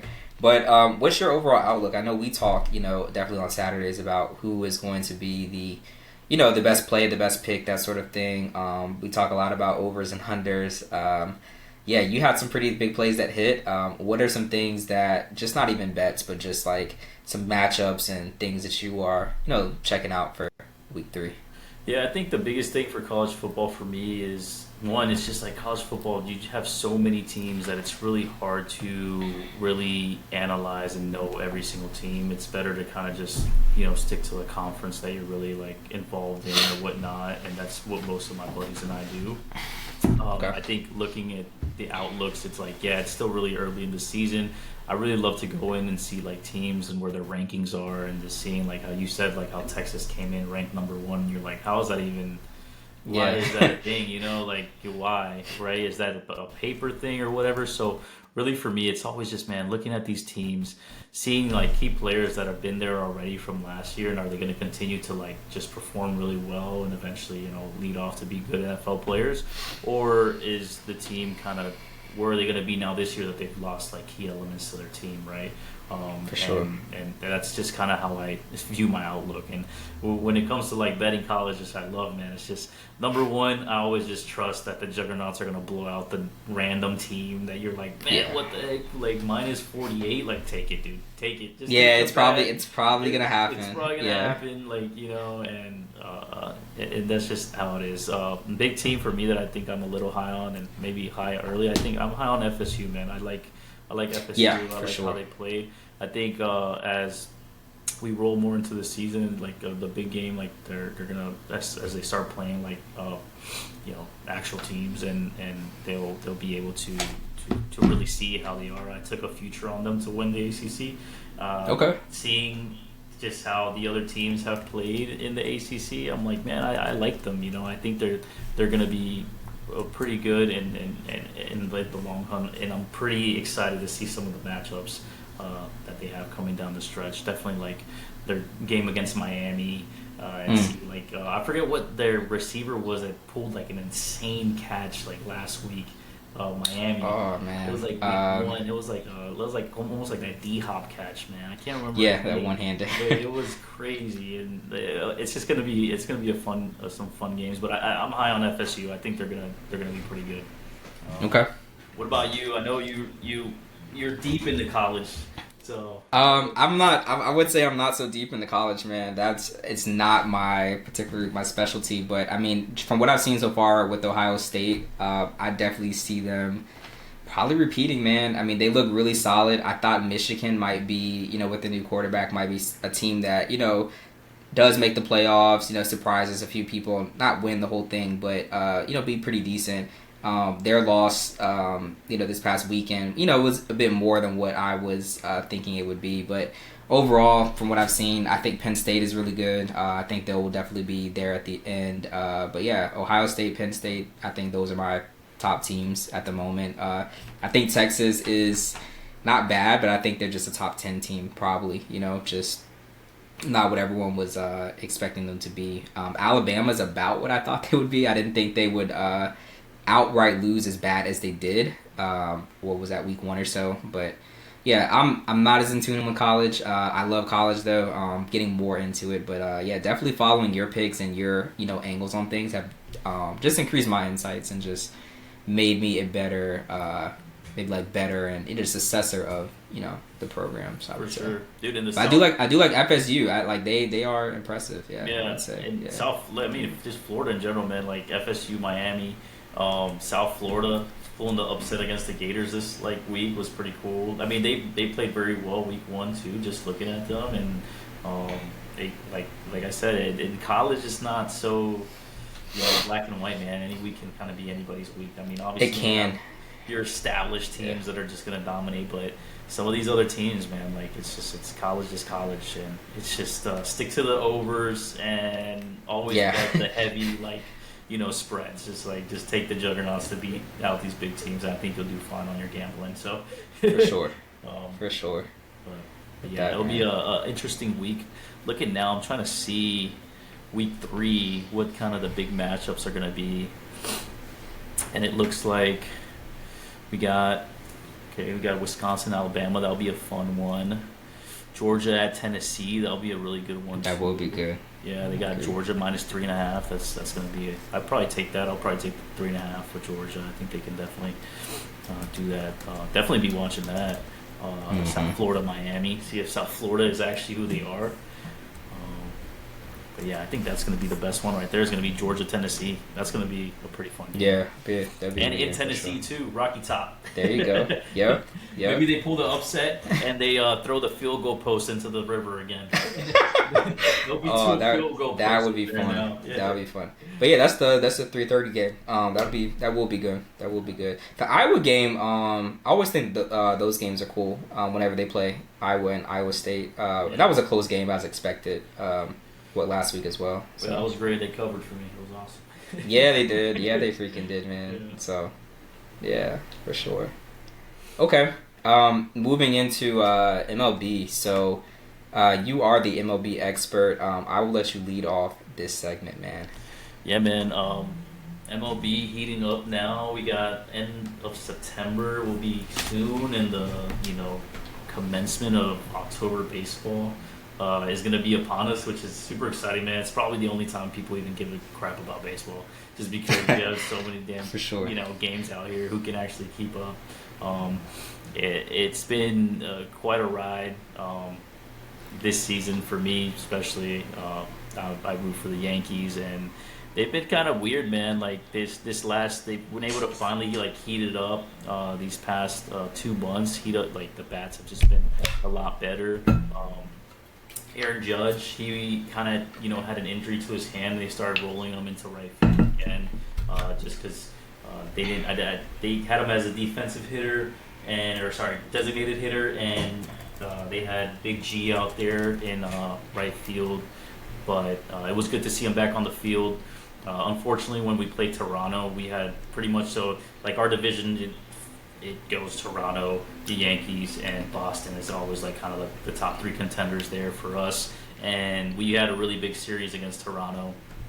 We got absolutely blown out the first game, but we were able to win the series, which is good, and keep us kind of still rolling. I think the Yankees and Boston will still be those wild card spots. For sure. Toronto's still going to end up taking. There's only one win that separates Boston and New York. So yeah. Yeah. I think for sure. So I think like, we'll still be in that wild card spot, and it'll just be tricky because man, like the Yankees are just like sometimes they're on, sometimes they're not.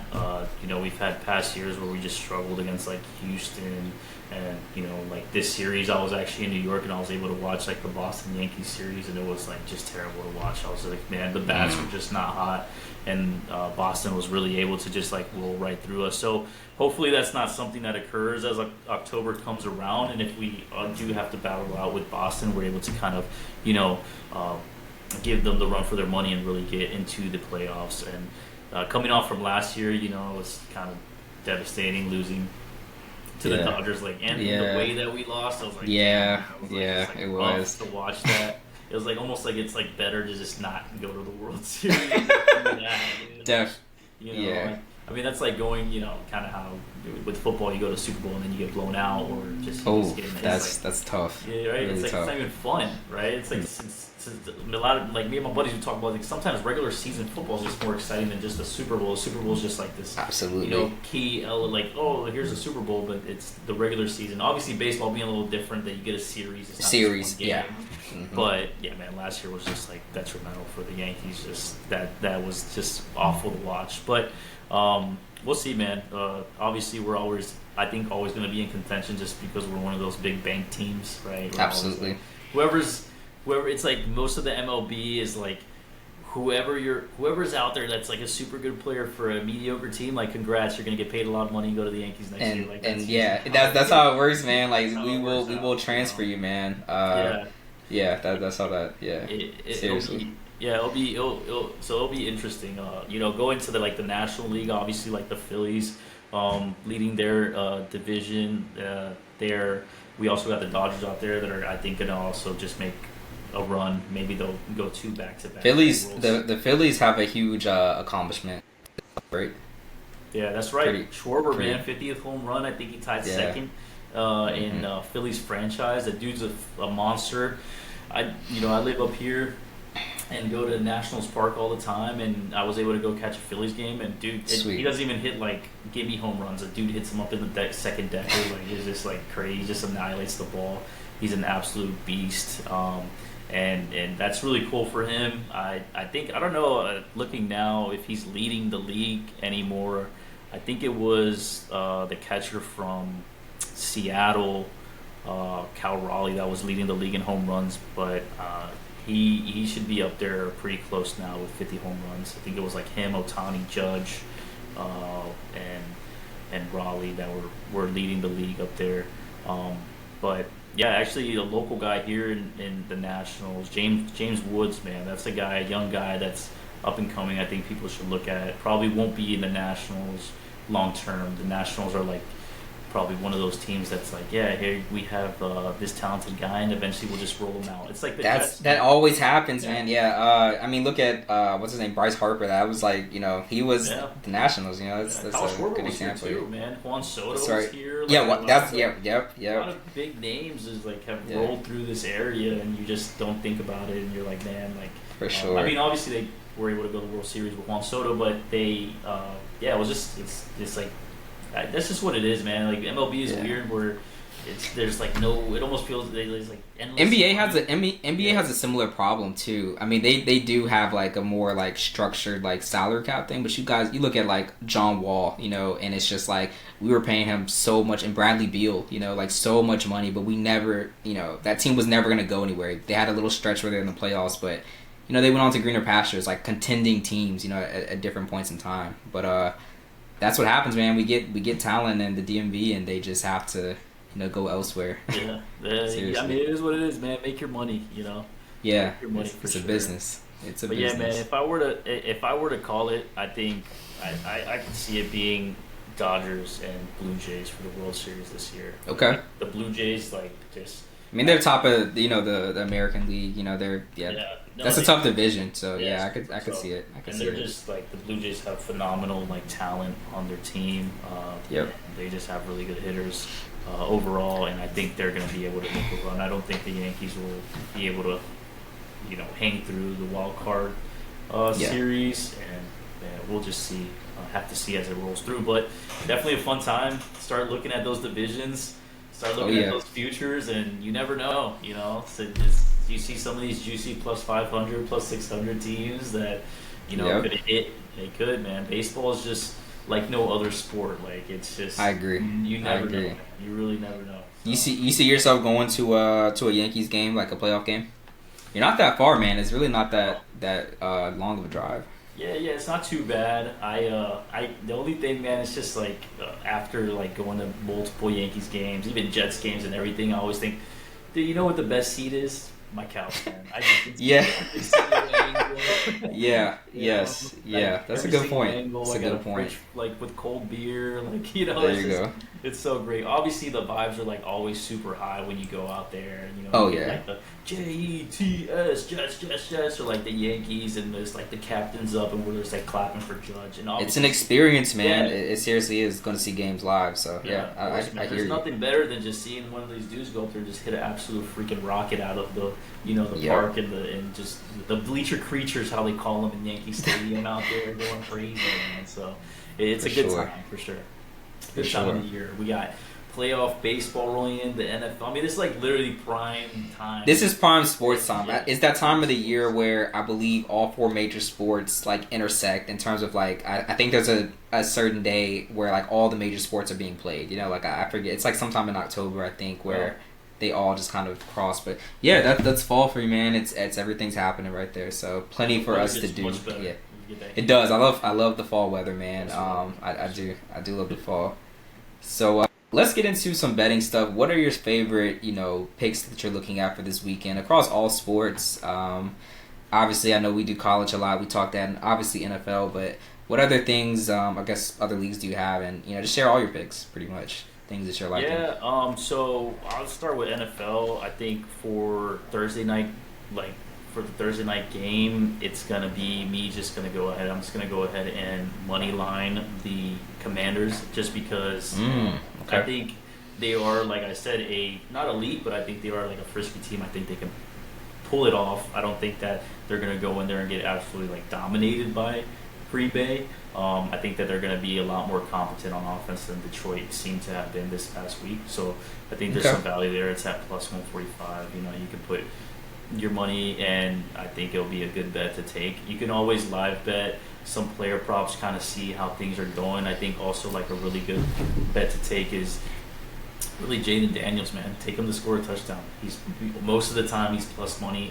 We've seen this week, like one of the bets that have been the best hits have been 2 touchdown TDs by quarterbacks. We had a lot. Oh yeah, those have hit. And those are going to be like plus like 1,000. Easily. It's like, do you think you're gonna do it twice? Yeah, for sure. Yeah, it's just sometimes you just gotta take these chances because you see these matchups and it's gonna be if it's a decently high scoring offense or in the other way where it's not a high scoring offense but we still see Caleb Williams scoring a touchdown. So see that's where that bet is really nice, right? Because they're like, man, I gotta do it myself then, and they still do it, right?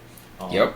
For the Sunday games, definitely going to take probably a few player props. I'm going to go ahead and keep betting on Breece Hall just to finally get his first TD for the season. He didn't get one. I didn't hit last week on that, but I'm going to take Breece Hall to get a TD. I'm going to take, I'll take Fields probably to also get a TD. I can see, I see Fields getting a touchdown, man. You saw how Derrick Henry just ran through those guys, man. I definitely think Fields, if he gets within the 20, I mean, like he's rushing for a touchdown, man, for sure. Yeah, and like this week, I probably will stay away from Baltimore because I know Vegas is just gonna do But this just might be one of those gimmies, man, where it's just like, dude, we know it's juiced, but it's like it's probably gonna come through. I'm gonna also stay away from it, but last time I looked, I was like, It's like 11. Derrick Henry 2 touchdowns was only like plus 200. I was like, that's insane. That's insane. That's not yeah. even good money, man. Like, it's not, man. He's definitely gonna get one. I could see that. I can see not, one, but I can see that definitely not hitting. Yeah, it's like, why go for 2? I'm gonna just switch it up. You know, Keaton Mitchell or whoever. I don't know who their backup is. Justice Hill, whatever. I think also some good ones like I took last week. I'll probably take again. Last week I took Max Crosby to get a sack. You got to be looking at some of these. Like Will McDonald will be another one. Probably get a sack. You got on the Bills. You have Bosa now over there. You should take him to get a sack. I mean, remember the Jets' offensive line is not that elite. Justin Fields is very elusive, but I mean, who says they don't get at least one? I think that's a good bet to take.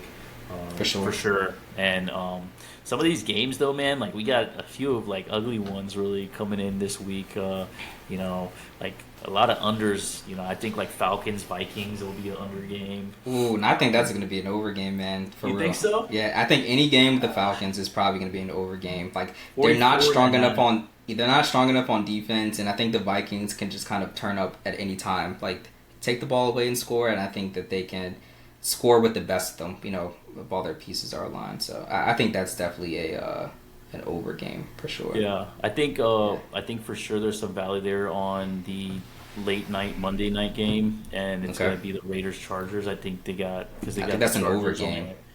I think that's an over game right there. Yeah, they have the Chargers winning by 3.5. I think that should be a little bit like bigger than that. I think it should be at least 5 or even 6. I don't think the Raiders are gonna like the Chargers. Offense is pretty. It's not the Patriots that they played last week. It's not. They're very competent. So I think that you can definitely get some value on that. And right now it's even money. I don't even know why, but even money to get them at minus 3.5. I think there's some good value there.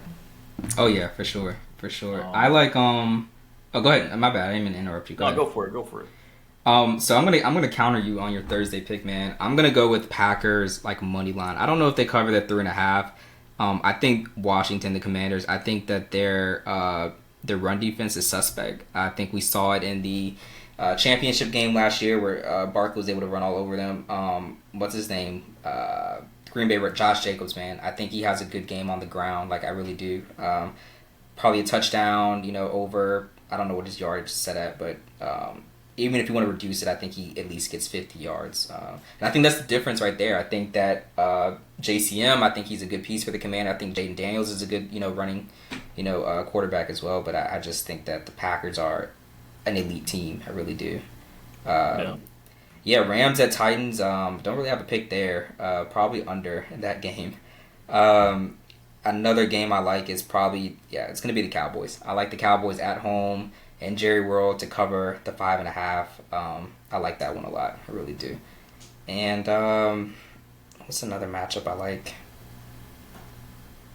I like the Jets to cover the plus 6.5. I like that a lot. I think people just think because of that game, they're like, oh, Buffalo is, this and that. Dude, they were down by a lot in that game at different points in time.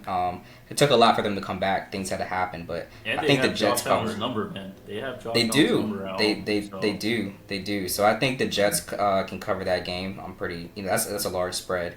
And I like Chiefs plus 1. I really do. I think that will probably be a close game. The Chiefs have to do everything they can to win it, to win this matchup. So I like the Chiefs when they're dogs. That's like one of my favorite times to pick them. But yeah, those are my favorite picks. I mean, obviously there'll be some player props and things I like.